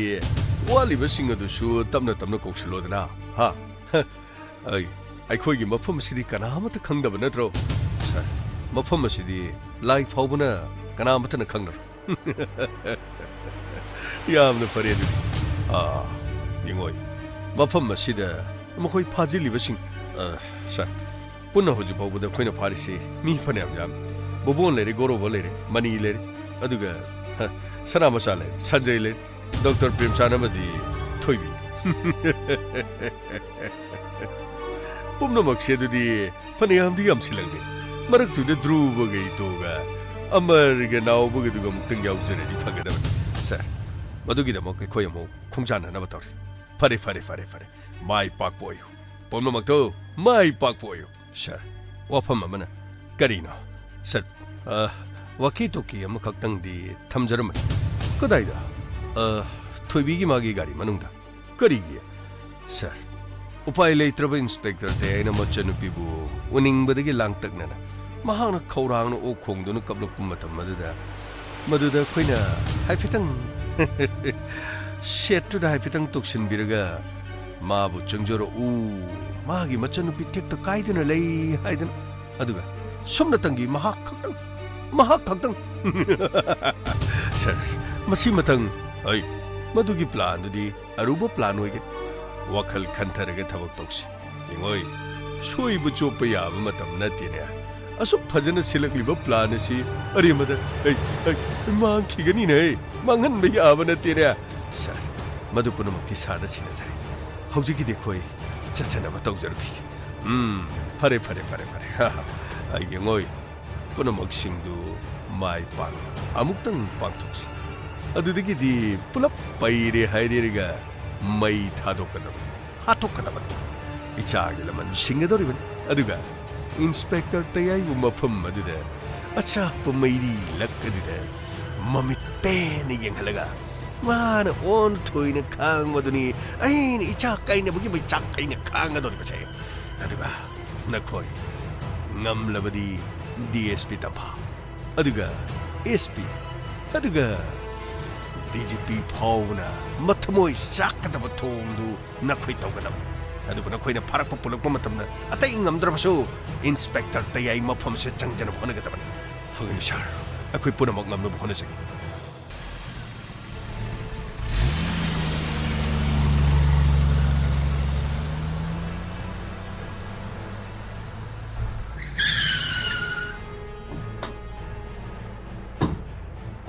ꯃꯌꯥꯝ ꯈꯤꯇꯪ ꯇꯧꯁꯤ ꯑꯩꯈꯣꯏ ꯁꯥꯔ ꯂꯩ ꯃꯌꯥꯝ ꯈꯤꯇꯪ ꯇꯧꯁꯤ ꯃꯌꯥꯝ ꯈꯔ ꯍꯟꯗꯣꯛꯄꯤꯌꯣ ꯃꯌꯥꯝꯅ ꯄꯥꯎ ꯄꯤꯕꯤꯔꯛꯄꯗꯨꯒꯤꯗꯤ ꯌꯥꯝ ꯅꯨꯡꯉꯥꯏꯔꯤ ꯃꯌꯥꯝ ꯈꯤꯇꯪ ꯇꯧꯁꯤ ꯁꯤꯗꯤ ꯑꯩꯈꯣꯏ ꯊꯣꯏꯕꯤꯒꯤ ꯒꯥꯔꯤ ꯃꯥꯅꯤ ꯁꯥꯔ ꯁꯤꯗꯤ ꯊꯣꯏꯕꯤꯒꯤ ꯂꯩꯈꯤꯕ ꯒꯥꯔꯤ ꯃꯆꯥꯗꯨꯅꯤ ꯃꯐꯝ ꯑꯁꯤ ꯐꯥꯎꯕꯗꯤ ꯃꯍꯥꯛ ꯂꯥꯛꯂꯝꯕ ꯑꯗꯨꯒ ꯂꯝꯕꯤꯗꯒꯤ ꯃꯍꯥꯛ ꯐꯥꯈꯤꯕ ꯁꯟꯇꯣꯁ ꯁꯥꯔ ꯒꯥꯔꯤꯁꯤꯗꯤ ꯃꯐꯝ ꯑꯁꯤꯗ ꯈꯥꯝꯃꯒ ꯊꯝꯃꯝꯕꯗꯤ ꯃꯥꯜꯂꯤ ꯒꯥꯔꯤꯁꯤ ꯊꯑꯣꯏꯅ ꯏꯟꯊꯨꯕ ꯁꯥꯔ ꯂꯩꯔꯤꯕ ꯐꯤꯕꯝꯁꯤꯗ ꯒꯥꯔꯤꯁꯤ ꯑꯦꯛꯁꯤꯗꯦꯟ ꯊꯣꯛꯄꯁꯨ ꯃꯥꯟꯗꯦ ꯑꯁꯤꯅ ꯇꯥꯛꯄꯗꯤ ꯁꯥꯔ ꯃꯥ ꯂꯝꯕꯤꯗ ꯐꯖꯅ ꯃꯥ ꯂꯥꯛꯄ ꯃꯇꯝꯗ ꯈꯥꯝꯃꯒ ꯀꯤꯗꯅꯦꯞ ꯇꯧꯔꯒ ꯄꯨꯈꯤꯕꯒꯨꯝꯕ ꯒꯥꯔꯤ ꯑꯦꯛꯁꯤꯗꯦꯟ ꯇꯧꯕ ꯅꯠꯇ꯭ꯔ ꯇꯨꯡꯗ ꯊꯦꯡꯖꯟꯕ ꯊꯣꯝꯖꯟꯕꯒꯤ ꯋꯥꯐꯝꯗꯤ ꯀꯔꯤꯝꯇ ꯂꯩꯇꯦ ꯁꯥꯔ ꯁꯥꯔ ꯀꯩꯗꯧꯔꯦ ꯁꯥꯔ ꯁꯤꯗ ꯋꯦꯌꯔꯂꯦꯁ ꯁꯦꯠ ꯑꯃ ꯌꯥꯎꯏ ꯋꯦꯌꯔꯂꯦꯁ ꯁꯦꯠ ꯀꯔꯤꯒꯤꯅꯣ ꯁꯥꯔ ꯁꯤꯗꯤ ꯃꯈꯣꯏꯅ ꯉꯥꯏꯈꯣ ꯄꯥꯏꯒꯅꯨ ꯃꯈꯣꯏꯅ ꯊꯝꯃꯤꯕ ꯃꯑꯣꯡ ꯑꯗꯨꯗ ꯑꯗꯨꯝ ꯊꯝꯃꯣ ꯐ꯭ꯔꯤꯀ꯭ꯋꯦꯟꯁꯤꯁꯨ ꯍꯣꯡꯗꯣꯛꯀꯅꯨ ꯃꯈꯣꯏ ꯀꯔꯤ ꯍꯥꯏꯅꯩ ꯀꯔꯤ ꯉꯥꯡꯅꯩ ꯃꯈꯣꯏꯅ ꯀꯔꯤꯒꯨꯝꯕ ꯍꯥꯏꯅꯤꯡꯕ ꯑꯃ ꯁꯣꯏꯗꯅ ꯂꯩꯔꯝꯒꯗꯕ ꯃꯥꯜꯂꯦ ꯁꯥꯔ ꯃꯈꯣꯏꯒꯤꯁꯤ ꯂꯥꯂꯣꯡ ꯑꯃ ꯌꯦꯁ ꯀꯔꯤꯒꯨꯝꯕ ꯂꯥꯂꯣꯡ ꯑꯃꯗꯤ ꯃꯈꯣꯏ ꯆꯠꯊꯔꯦ ꯍꯥꯏꯕꯁꯤꯗꯤ ꯑꯩꯒꯤ ꯏꯆꯟꯅꯨꯄꯤ ꯐꯥꯔꯒ ꯃꯈꯣꯏꯅ ꯀꯔꯤ ꯃꯅꯤꯡ ꯊꯨꯡꯒꯗꯧꯔꯤꯕ IGP ꯅꯍꯥꯛ ꯍꯧꯖꯤꯛꯁꯤ ꯌꯨꯝꯗ ꯂꯩꯇ꯭ꯔꯦ ꯍꯥꯏꯕꯁꯤ ꯏꯟꯐꯣꯔꯃꯔꯅ ꯄꯥꯎ ꯄꯤꯔꯛꯂꯦ ꯗꯦꯕꯤꯠꯁꯤ ꯌꯨꯝꯗ ꯂꯩꯇꯦ ꯍꯥꯏꯕꯁꯨ ꯏꯟꯐꯣꯔꯃꯔꯅ ꯄꯥꯎ ꯄꯤꯔꯛꯂꯦ ꯅꯈꯣꯏ ꯀꯌꯥꯝ ꯀꯨꯏꯅ ꯀꯗꯥꯏꯗ ꯂꯣꯠꯇꯨꯅ ꯂꯩꯒꯗꯧꯔꯤꯕ ꯅꯈꯣꯏꯅ ꯂꯣꯠꯅꯤꯡꯕ ꯃꯐꯝꯗ ꯂꯣꯠꯂꯣ ꯁꯣꯏꯗꯅꯃꯛꯀꯤ ꯅꯈꯣꯏꯕꯨ ꯑꯩꯅ ꯐꯪꯅꯅꯕ ꯊꯤꯒꯅꯤ ꯑꯗꯨꯕꯨ ꯑꯩꯅ ꯐꯪꯕ ꯃꯤꯀꯨꯞ ꯑꯗꯨꯗ ꯅꯈꯣꯏ ꯀꯔꯤ ꯑꯣꯏꯒꯗꯒꯦ ꯍꯥꯏꯕꯗꯨꯗꯤ ꯃꯇꯝ ꯑꯗꯨꯗ ꯏꯟꯁꯄꯦꯛꯇꯔ ꯇꯌꯥꯏꯅ ꯁꯣꯏꯗꯅꯃꯛꯀꯤ ꯇꯥꯛꯀꯅꯤ ꯁꯥꯔ ꯄꯨꯛꯅꯤꯡ ꯈꯖꯤꯛꯇꯪ ꯐꯥꯗꯕꯤꯌꯨꯀꯣ ꯁꯥꯔ ꯍꯧꯖꯤꯛ ꯃꯣꯏꯅ ꯒꯥꯔꯤꯒꯥꯁꯤꯗ ꯊꯝꯃꯝꯃꯤꯁꯦ ꯑꯗꯨꯒ ꯋꯦꯌꯔꯂꯦꯁꯇ ꯊꯝꯃꯝꯃꯤꯁꯦ ꯁꯥꯔ मोइगिसे सर अतोप मफम दगा मोइना कोई लाकना नब गायना सर प्लान गा तोर बोंग फुम्मगा मु लेरंगनी को सर हाना जो नंगी माइकेन हारिदु करिनो बोम फुम्ब करिनो रिसी नुंसी गा हाइब्रा कना कनानो खरा तौबुदो ममा मपाना सु बॉडी फावबो क्लेम तौगिद्रि सर मदो अफब मी नतबनी न सर चुम्मी गमै फत्तब मीगिदी लोकसिंग फत्तना दुमक लेरंगनी अफब वखन खक खनम ngam मखोइदी मतम पुनमक मसागी खंदुना दुमक लेगिन अदुबो आई चनुपी थोबिना करिगुम्बा फत्तनुंदा थोलबदे करिगुम्बा फत्तनुंदा थोलबदे मखोइ पुनमक आइना लेमना थारोइ हारिबसिनी आइना लेमना थारो सर पुनिंग खजिद फादबिस अखोइ मैडम ता बाजो लागिस madam सोमदा लापियो madam करिनोते तारिबा पाउसिबो तंबा तारिबा पाउसे अचुमने आइगी चनुपी inspector तैयागी मचनुपी Thoibi IGP ना लोक्तुनरगा अदुदि मखोइ कदाइदा हौजु भाउबिदि कदाइदा लै हाइबो खंबो ngamद्रे अदुबो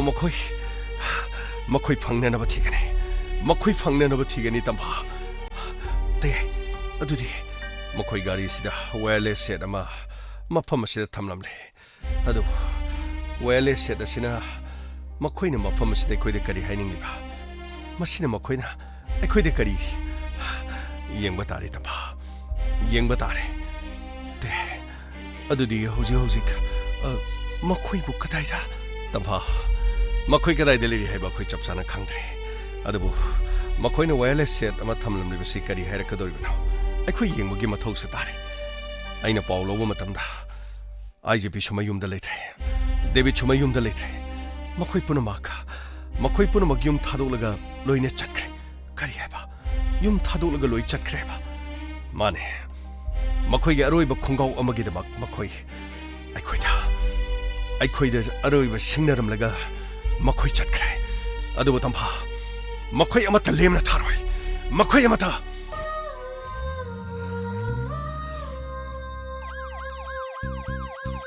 Lakle Inspector Tayai Lakle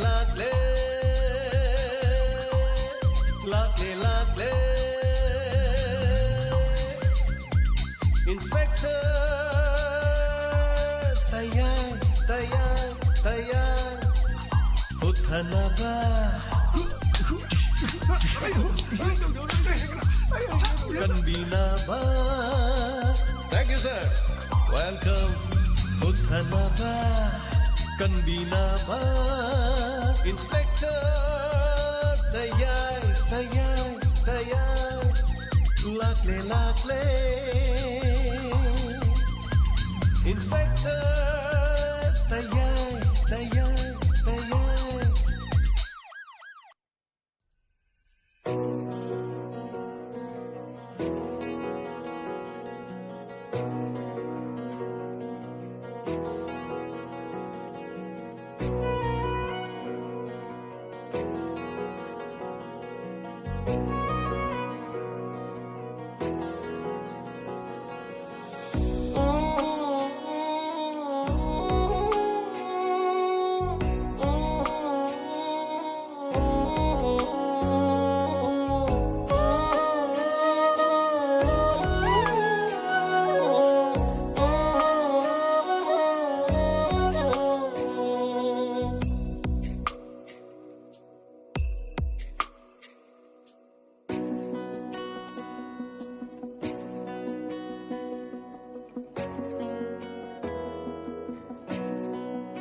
Hana Thagachari Ngasigi Inspector Te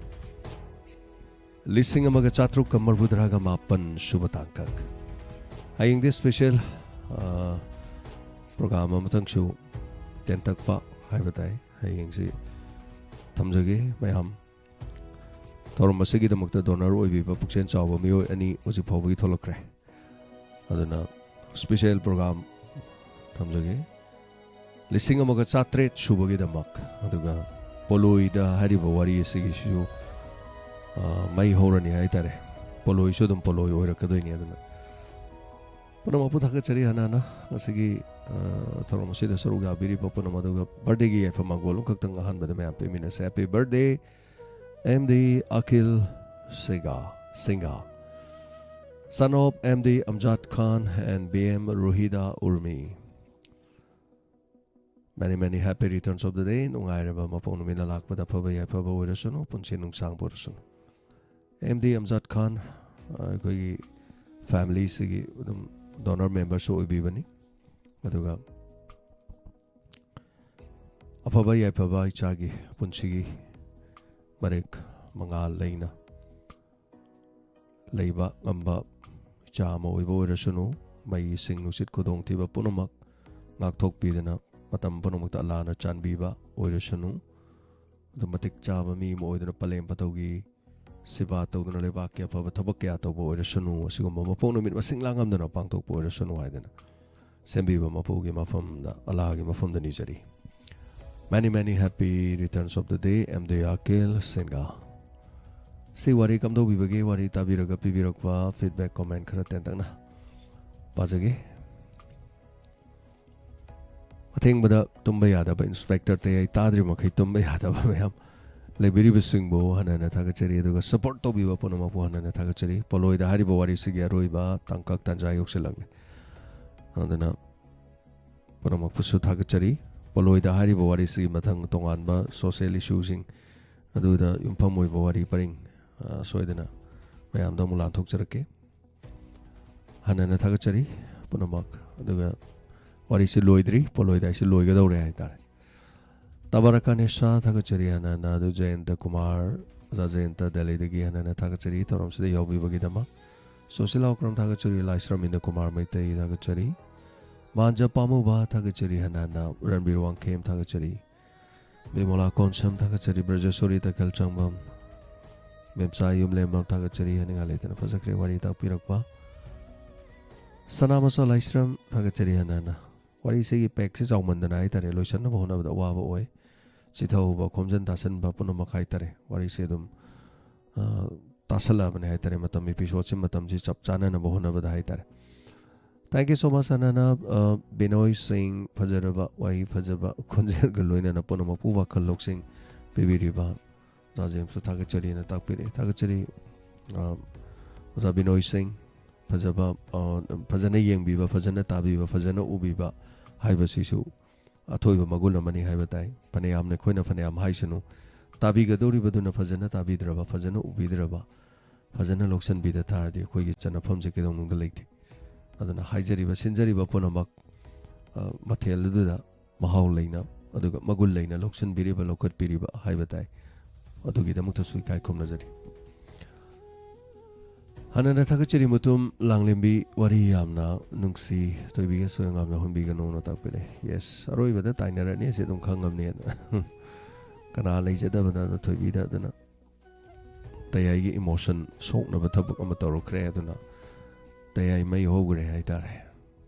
Rose money and Remon Takachari Wari no air candle create Tapide. Santi Lashram Takachari Hanana. Thank you so much, Jayanta. See what he was a crane at Takpirapazi, Matam, Loidon, Tapir, Takachari. The Lotama Norim Takachari, what if was a cray, sir, to be can be owned Tapire. Takachari Hanana, the Lashram in the Kumar Mete, Kuloi Pende, yes, Kuloi Pende, Kuloi the minor of Donati, Karadi, what penny, although no I tried computer system hang dog, chapel layering around the hands of Towie. Ngasi sa tawi haitare kitang yang na phone again honabada kari fajana noke to the kari chong thue to gre system the hang the mouse ka jar chappal lai gra baita leng yagidre paiba aduna dum khongama music na khongre adunani wari sigi makha ga haigidre do adunani yana yana badum tawgre hay tare do soidana anyway yana yana ba tawbada computer ni yabirak pagidamak so thagachari sai thanda hay tare anana thagachari yumkhaibam Helen sanga sig inspector te wari episode no jai na tapiro thank you so much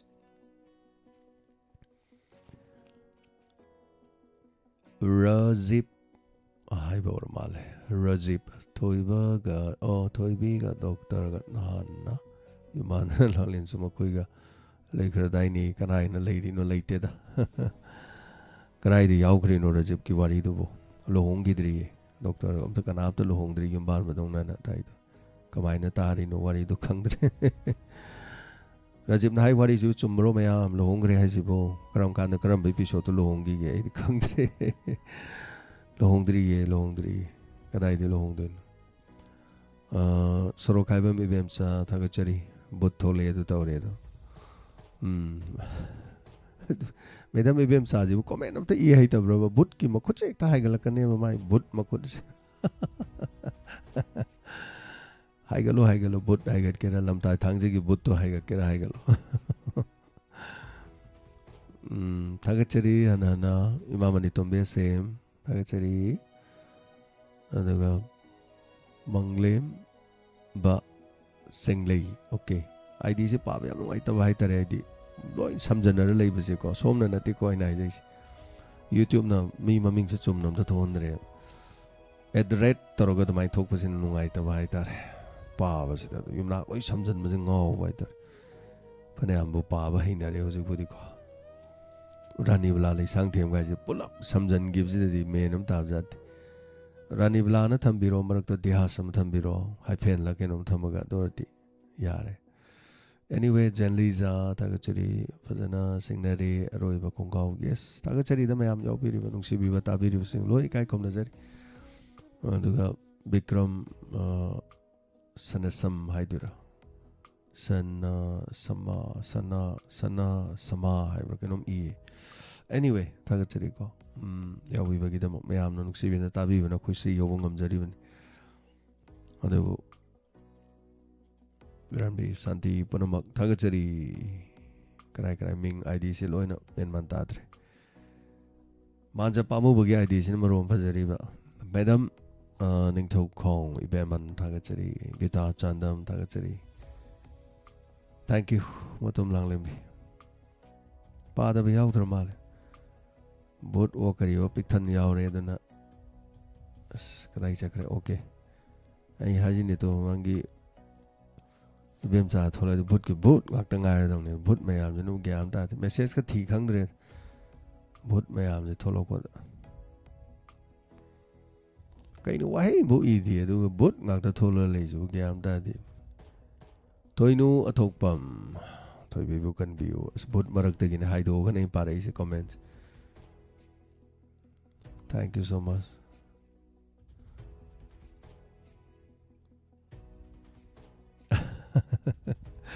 Rajib Thagachari na yam na fazai no ai na thank you Rajib tabi no ai be ai eng su ko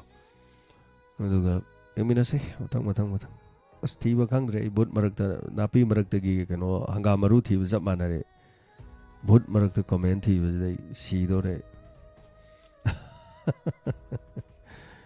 kari no si bu ma wai bo I de bot chingak ta tho le ju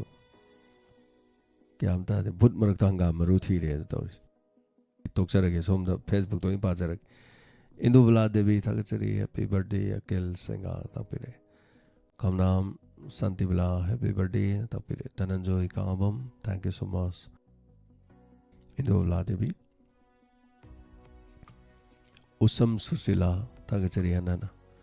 Salman Khan Ming Salman Khan ko bu yorami hi Salman Khan Usam Susila Thagachari Hanana oh me ampanama Loisik lakadoroba wari paring sigi maraktagi na hai tare ka ngasi di sai se sai ma godol tam jage ngak tang hai tare kitang sai junung ti mana da khong ba se sunungai थीबू खंगद्रे तारे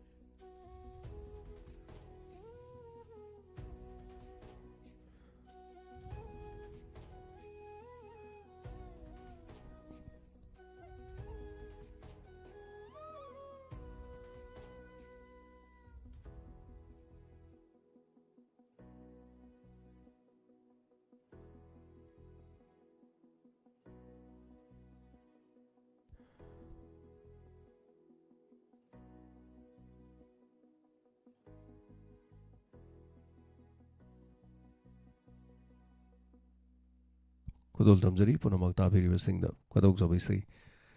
निंगथिरबा अयुकी लीला ने यैबदा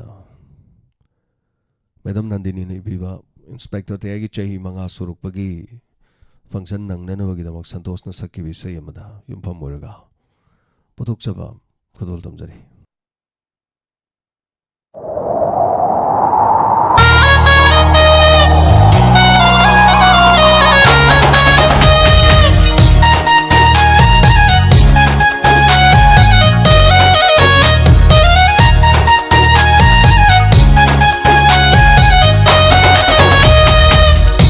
Mintiraba ayuki korogi mangalda manintam na shakliba lairang sing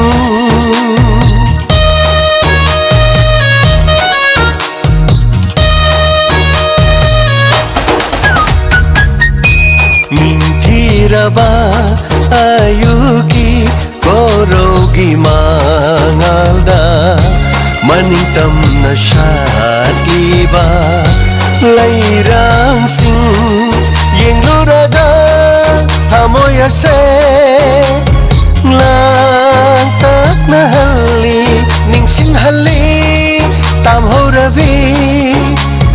mapu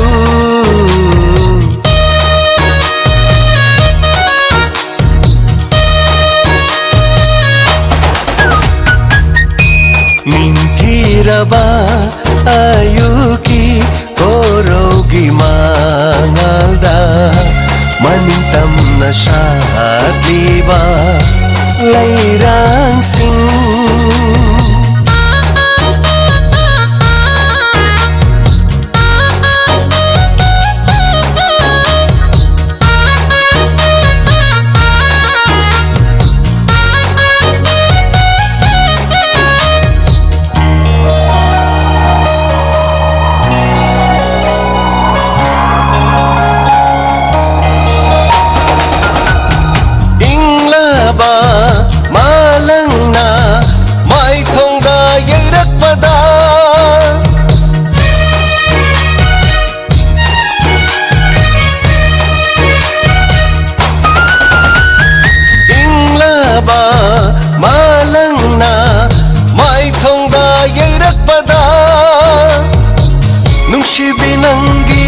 Jainaraba Pazin bangam draba lam hela shamlangna Kumjin kiba nung si mai tongdo Amoy huna ning kizay Ning sing hali tam horabi mahu Ning sing hali tam horabi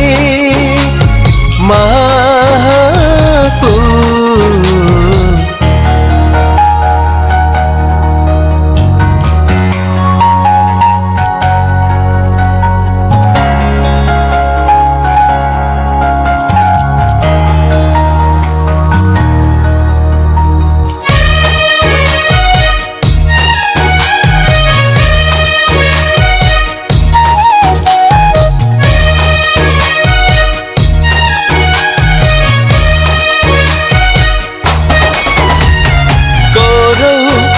Singyam lagle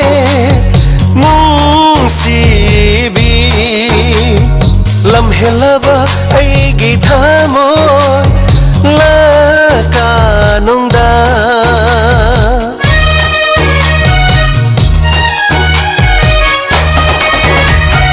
goro ma singyam lagle mung sibi lam helaba aigi thamon kanungda yengli nung sibi nangi mai kai tabu kauri boy ningi chanabina yengli nung sibi nangi mai kai tabu kauri boy ningi chanabina yenglu raga thamoy se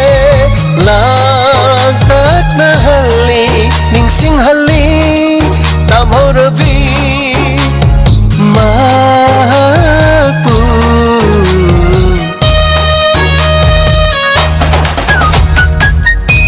mintiraba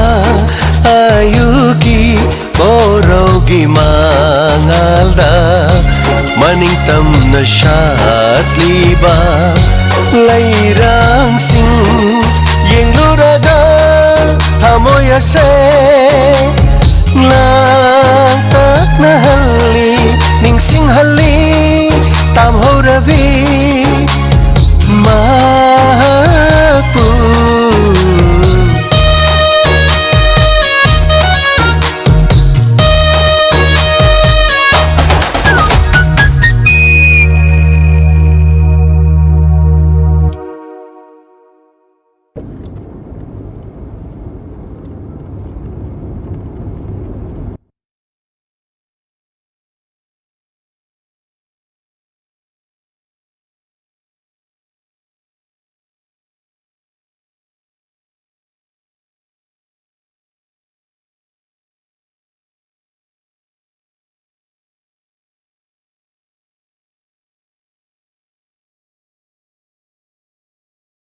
Tagachari na sei makal ani thongna khuna namjai tali chamana ba kitang koi bit che thuba man ba haitare adu hoji kituna kitang tablap tobi sei ne bit che makal am da chatba adu sei sei chun to ga na ni to wise aduna kitang mana da ba haitare mate madang thajar ge remake mate madang thajar ke hoji kidu ge sei di chamana adu ga bit tan je hong dok ba haitare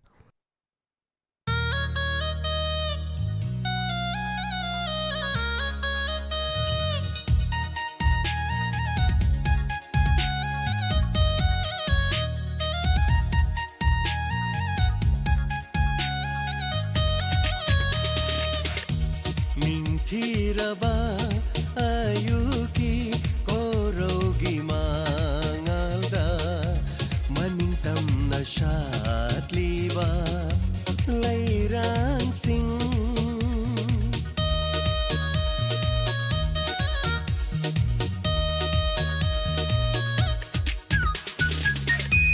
mintiraba ayuki korogi maningtam na shatliba lairang sing yengluraga thamoy se lagtak na halli ningsing halli tamhorabi mapu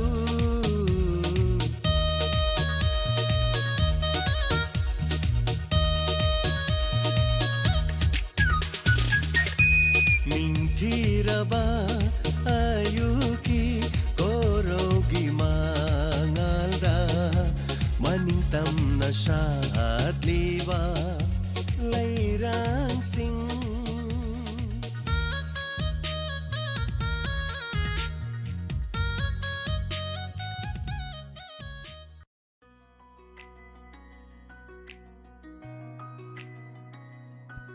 sina kitang lang ba haitare Tagachari sina nongma mu khongjagi difference ani dugi kitang tappa ma kitang langba mayamna karamana tam nungai nungan chum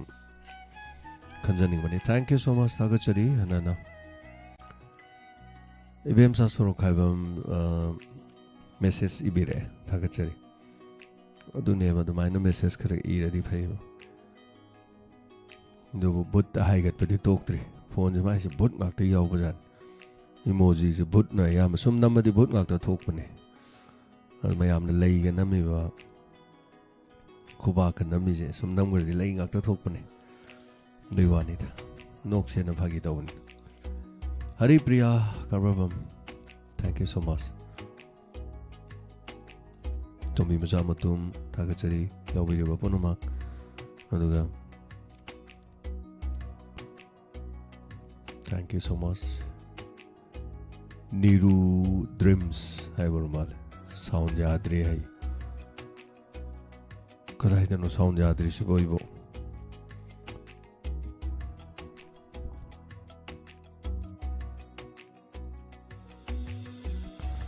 Niru Dreams na sound yadi hai ado mayam sound yadabrane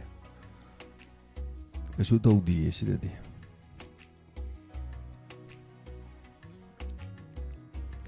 Oza Zenta fazai ngaktani ozai di ko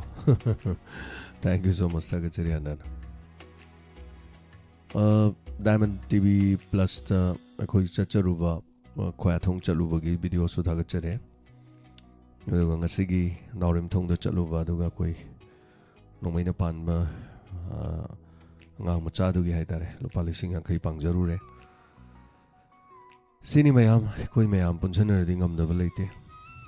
aduga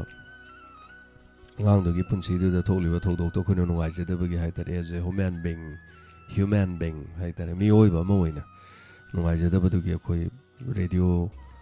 tajariba aduga TV channel sida thorom yaujariba tabiriba koi thau pujariba aduga mayam na support to bidana ateng pang bidana haitare ngamjaba pa yang kai chama khaina dana ngamna yamna photosu masak naina khara mana putok pirasu ko punna tawjaraga khoi fandagi karidagi punna lokthok jarakanda 50,000 pangjarame yamna nungai jare ma'am thank you so much aduna khoi gi wadi khoi punna bodum punminaraba yawbu yawraba loibu loinaraba khoi masen sidaida aduga channel asigi dama aduga khoi member khodi makida haitare ko masak khangba wangang ba hitrajo sidai live to bu yawdana kotana adum tawraba adurgadi khoi masen ama toina dum haitare awaba sidi khoi punsida noma thokpa sidi dum soidram khoi punuma ke haitare ko awaba macha ni khoi loina ma khoi kaisu nungai na dum leiroi punama polokpa matamda adum kappaga dum poglei ma gi tampakta aina satki matamda de dum kapke do phangoi tumina dum lehongni aduga aigi damak aigi khwai naknaba mayam kafogane adongi suni ko chamane adamna pokpada hanga na kapakpada adom dharma jat bijat manadrabasu khenaba ma furup amada pos kapada adom loina kapom doine adu adona leikidaba taibang thadokuna sakki matamda adom mitbi tumina sinthagi bide adu hanga de kapoyaba natrane adana kafogdoise adongi khwaidagi nakpa marum mapang imung manung neba kafogdoise adana punamakse sida kai kanaruni nuksinabane hen faidena khoi masen ko Nama to ina nuksinan na lamina si thank you so much mayam ateng pangbigi ba punama kaduga hena mai pahan biba mayam punama pusu thagachari angang dugi dama palising yang kai koina pangjare aduga sidagi amuk ani suba plan ama leire plan ama de haido roi sidi mayam dagi so pesa khaijaroi aduga ani suba gi plan ama thang hai tare ani suba gi mathang hai tare mathang gi plan sina isalama kok masi radio taba dum yawbirak pa haitare ko ina haijakre masi roma koi mana machin na thokna haitare ei wari bung mateng kita pangbiu na hai mai mapuroi badu kidney failure na hairak nungai tabadi ategi na te ma jinga sai keno tobani ta koi radio channel se am pam na dum tabiram baduga pungningi warol thorom sidaga ji am call to yam yarom meba masin hawai call to yawromdan yawmandan ko akoina ngangabane adi ngangi di ko na khara lepu khara tapna leiraga kala tawga ana mai phone ga lakpo to khoina ngarang la khradi ga na khoi ngasi pai de bi ga taw ada thawai yam jaw ma se ada ina listeners meet ana February gi tang mari khudi mak to listeners meet to hadak su February mari yoksala khudi saji swai balaw listener meet anai taruk lak suba phawa ai tawjarame manga taruk lagana adudagi di taret ana sum la lakibadagi ama lakibadagi kharaga sum samjalaga legibne adai chan hai tare ga kaisu thona de wari mo oide wa listener meet ani subagi lakpadu da mase kuchak sil levas de da ꯆꯥꯛꯁꯤꯟ ꯁꯤ ꯐꯪꯁꯟ ꯌꯥꯎꯕ ꯂꯥꯛꯄ ꯑꯁꯤꯗꯕꯨ ꯂꯩꯖꯕ ꯈꯔ ꯍꯥꯏꯇꯥꯔꯦꯅꯦ ꯃꯥꯏꯗ powder ꯃꯆꯦꯠ ꯑꯃ ꯊꯥꯕ ꯂꯤꯞꯁꯇꯤꯛ ꯃꯆꯥ ꯑꯃ ꯇꯩꯖꯔꯛꯄ ꯂꯩꯖꯕ ꯐꯨꯔꯤꯠ ꯐꯤꯔꯣꯜ ꯐꯅꯦꯛ ꯁꯦꯠꯂꯒ ꯆꯥꯔꯒ ꯂꯥꯛꯑꯒ ꯐꯪꯁꯟ ꯌꯥꯎꯔꯒꯦꯅ ꯂꯥꯛꯄ ꯉꯥꯛꯇꯅꯤꯗꯅꯀꯣ ꯑꯗꯣ ꯍꯧꯖꯤꯛ ꯏꯆꯟꯗꯨꯗ ꯑꯩꯅ ꯀꯥꯎꯗꯕ ꯑꯃ ꯂꯩꯌꯦꯕ ꯃꯤ ꯆꯥꯛ ꯆꯥꯒꯗꯕ ꯃꯤꯁꯤꯡꯒꯤ ꯃꯁꯤꯡ ꯍꯥꯏꯕꯤꯌꯣꯅ ꯑꯩꯈꯣꯏꯅ ꯊꯧꯔꯝ ꯇꯧꯗ꯭ꯔꯤꯉꯩꯗ ꯍꯥꯏ ꯀꯥꯟꯗ ꯑꯩꯈꯣꯏꯗ ꯔꯦꯖꯤꯁꯇ꯭ꯔꯦꯁꯟ ꯇꯧꯕꯁꯦ ꯃꯤ 312 ꯈꯛ ꯔꯦꯖꯤꯁꯇ꯭ꯔꯦꯁꯟ ꯇꯧꯕ ꯍꯥꯏꯇꯥꯔꯦ 312 ꯈꯛ ꯍꯥꯏꯕꯗꯤ ꯃꯤ 312 ꯈꯛꯀꯤ ꯄꯩꯁꯥ ꯌꯧꯔꯛꯑꯦꯕ ꯑꯩꯈꯣꯏꯗ ꯌꯥꯝꯗꯦ ꯄꯩꯁా ꯂꯨꯄꯥ ꯆꯅꯤ ꯈꯥꯏꯅꯕ ꯑꯗꯨꯒ ꯃꯤ ꯂꯥꯛꯄ ꯀꯥꯟꯗꯗꯤ ꯉꯁꯥꯏꯒꯤ 300 ꯂꯥꯛꯄꯗꯨꯗ ꯃꯤ ꯇꯣꯝꯕ ꯀꯧꯕ ꯑꯃ ꯂꯥꯛꯑꯦ ꯃꯥ ꯂꯨꯄꯥ 100 ꯊꯥꯡꯒꯠꯂꯦꯗꯅ ꯑꯗꯣ ꯃꯥꯅ ꯂꯥꯛꯄꯗꯤ ꯃꯤ 2-3 ꯂꯥꯛꯄ ꯑꯗꯨ ꯀꯃꯥꯏꯅ ꯃꯤ ꯑꯃꯈꯛ ꯆꯥꯅꯤꯀꯣ ꯑꯗꯨꯅ ꯑꯣꯚꯔ ꯑꯣꯏꯈꯤꯗꯅ ꯃꯤ 1,500 ꯍꯦꯟꯅ ꯂꯥꯛꯁꯜꯂꯛꯇꯅ ꯀꯨꯝꯍꯩ ꯑꯣꯏꯈꯤ ꯍꯥꯏꯇꯥꯔꯦ ꯑꯗꯣ ꯕꯥꯃꯣꯟ ꯆꯥꯛ 2ꯔꯛ ꯂꯣꯡꯈꯠꯂꯦ ꯆꯥꯛꯁꯦ ꯃꯔꯣꯟ ꯍꯥꯏ ꯅꯨꯃꯤꯠꯇꯣ ꯑꯩ ꯆꯔꯥ ꯍꯦꯜꯂꯦ ꯑꯗꯩ ꯆꯥꯕ ꯐꯪꯈꯤꯗꯕꯁꯨ ꯃꯌꯥꯝ ꯌꯥꯎ ꯊꯦꯡꯉꯦꯅ ꯑꯗꯨꯝ ꯆꯥꯗꯅ ꯆꯠꯈꯤꯕꯁꯨ ꯌꯥꯎꯋꯦ ꯑꯗ ꯍꯦꯛꯇ ꯀꯣꯟ ꯃꯌꯥꯝꯗꯣ ꯍꯦꯛꯇ ꯍꯧꯖꯤꯛꯀꯤ ꯏꯆꯟ ꯃꯣꯏ ꯃꯌꯥꯝ ꯐꯦꯡꯕꯁꯦ ꯃꯥ ꯈꯛꯇ ꯅꯠꯇꯦ ꯃꯌꯥꯝꯅꯦ ꯑꯩ ꯑꯝꯇ ꯀꯥꯎꯗꯦ ꯑꯗꯣ ꯍꯣꯠꯅꯕꯤꯈꯤꯕ ꯃꯌꯥꯝꯗꯣ ꯍꯥꯏꯇꯥꯔꯦ ꯑꯗꯨꯏ ꯃꯔꯛꯇꯨꯗ ꯋꯥꯟ ꯑꯣꯐ ꯗꯦꯝ ꯍꯧꯖꯤꯛꯀꯤ ꯏꯆꯟꯁꯤꯁꯨ ꯌꯥꯎꯋꯦ ꯃꯥꯁꯨ ꯑꯗꯨꯒ ꯃꯥꯅ ꯑꯩꯈꯣꯏꯒꯤ ꯑꯩꯅ ꯂꯩꯔꯝꯕ ꯃꯐꯝꯗꯨꯗ ꯍꯩꯌꯥꯏ ꯄꯥꯝꯕꯤ ꯀꯣꯛꯄꯤꯔꯛꯑꯦ ꯍꯩꯌꯥꯏ ꯄꯥꯝꯕꯤꯗꯣ ꯃꯥꯅ ꯄꯤꯔꯛꯄꯅꯤ ꯄꯥꯝꯕꯤꯗꯤ ꯑꯩꯅ ꯊꯥꯕꯅꯦ ꯍꯩꯌꯥꯏꯗꯣ ꯍꯧꯖꯤꯛ ꯄꯥꯜꯂꯦ ꯍꯥꯏꯇꯥꯔꯦ ꯖꯨꯝ ꯂꯥꯎꯅ ꯍꯩꯌꯥꯏꯗꯣ ꯇꯨꯔꯦꯟ ꯃꯄꯥꯟꯗ ꯄꯥꯜꯂꯦ ꯑꯩꯕꯨꯗꯤ ꯆꯥ ꯐꯪꯗ꯭ꯔꯦ ꯃꯔꯝꯗꯤ ꯑꯩꯅ ꯍꯥꯟꯅ ꯂꯩꯔꯝꯕ ꯃꯐꯝꯗꯨꯗ ꯍꯧꯍꯧꯔꯦꯕ ꯑꯩꯕꯨ ꯑꯗꯨ ꯄꯣꯔꯛꯇꯤ ꯌꯥꯟꯊꯠꯂꯝꯗꯦꯕ ꯍꯧꯖꯁꯅꯣꯅ ꯄꯥꯝꯕꯤ ꯈꯨꯗꯤꯡꯃꯛꯇ ꯂꯣꯏꯅ ꯍꯧꯍꯧꯋꯦ ꯍꯥꯏꯇꯥꯔꯦ ꯅꯨꯡꯉꯥꯏꯇꯕꯗꯤ ꯉꯁꯥꯏꯒꯤ ꯈꯔ ꯂꯩꯔꯀꯥꯟꯗ ꯏꯆꯟꯗꯨ ꯃꯥ ꯃꯌꯨꯝ ꯄꯥꯟꯈ꯭ꯔꯦ ꯃꯌꯨꯝ ꯄꯥꯜꯂꯀꯥꯟꯗ ꯃꯥ ꯃꯆꯥ ꯑꯃꯗꯤ ꯌꯥꯎꯔꯦ ꯑꯩꯈꯣꯏ ꯊꯧꯔꯝꯗꯤ ꯃꯍꯧꯁꯥ ꯌꯥꯎꯔꯝꯕ ꯑꯗꯨꯃꯥꯏꯅꯗꯤ ꯃꯥ ꯌꯥꯎꯗ꯭ꯔꯦꯕꯀꯣ ꯊꯧꯔꯝꯗꯨꯗꯤ ꯌꯥꯎꯗ꯭ꯔꯦ ꯑꯗꯨ ꯌꯥꯎꯗ꯭ꯔꯒꯁꯨ ꯍꯥꯏꯇꯥꯔꯦ ꯍꯟꯗꯛꯁꯤ ꯃꯥ ꯀꯣꯜ ꯇꯧꯔꯛꯄ ꯍꯥꯏꯇꯥꯔꯦ ꯑꯦꯅꯤꯋꯦ ꯑꯗꯨꯅꯤ ꯏꯆꯟꯗꯨꯒꯤ ꯈꯤꯇꯪ ꯃꯇꯦꯡ ꯄꯥꯡꯅꯕ ꯍꯣꯠꯅꯖꯔꯒꯦꯅꯦ ꯑꯗꯨꯃꯥꯏꯅ ꯑꯗꯨꯝ ꯂꯩ ꯇꯦꯟꯁꯟꯖꯒꯦ ꯄꯨꯝꯅꯃꯛꯇꯤ ꯍꯌꯦꯡ ꯀꯣꯟꯅ ꯎꯍꯟꯖꯔꯒꯦ ꯉꯁꯤꯒꯤꯗꯃꯛꯇꯗꯤ ꯃꯇꯥꯡ ꯑꯁꯤ ꯊꯧꯔꯝ ꯂꯣꯏꯁꯤꯟꯖꯕ ꯌꯥꯕ ꯂꯧꯖꯔꯤ ꯅꯨꯡꯁꯤ ꯆꯥꯟꯅꯅ ꯑꯩꯈꯣꯏ ꯄꯨꯟꯅ ꯂꯩꯃꯤꯟꯅꯁꯤ ꯑꯃꯒ ꯅꯨꯡꯁꯤ ꯆꯥꯟꯅꯕꯗꯤ ꯍꯦꯟꯕ ꯑꯇꯣꯞꯄ ꯀꯔꯤꯒꯨꯝꯕ ꯑꯃꯠꯇ ꯂꯩꯇꯦ ꯑꯐꯕ ꯌꯥꯏꯐꯕ ꯑꯣꯏꯃꯤꯟꯅꯁꯤ ꯏꯔꯩꯄꯥꯛꯀꯤꯗꯃꯛ ꯂꯩꯃꯤꯟꯅꯁꯤ ꯏꯃꯥ ꯂꯩꯕꯥꯛꯅ ꯌꯥꯏꯐꯔꯦ ꯁꯅꯥ ꯂꯩꯕꯥꯛꯅ ꯌꯥꯏꯐꯔꯦ ꯄꯨꯝꯅꯃꯛꯄꯨ ꯈꯨꯔꯨꯝꯖꯔꯤ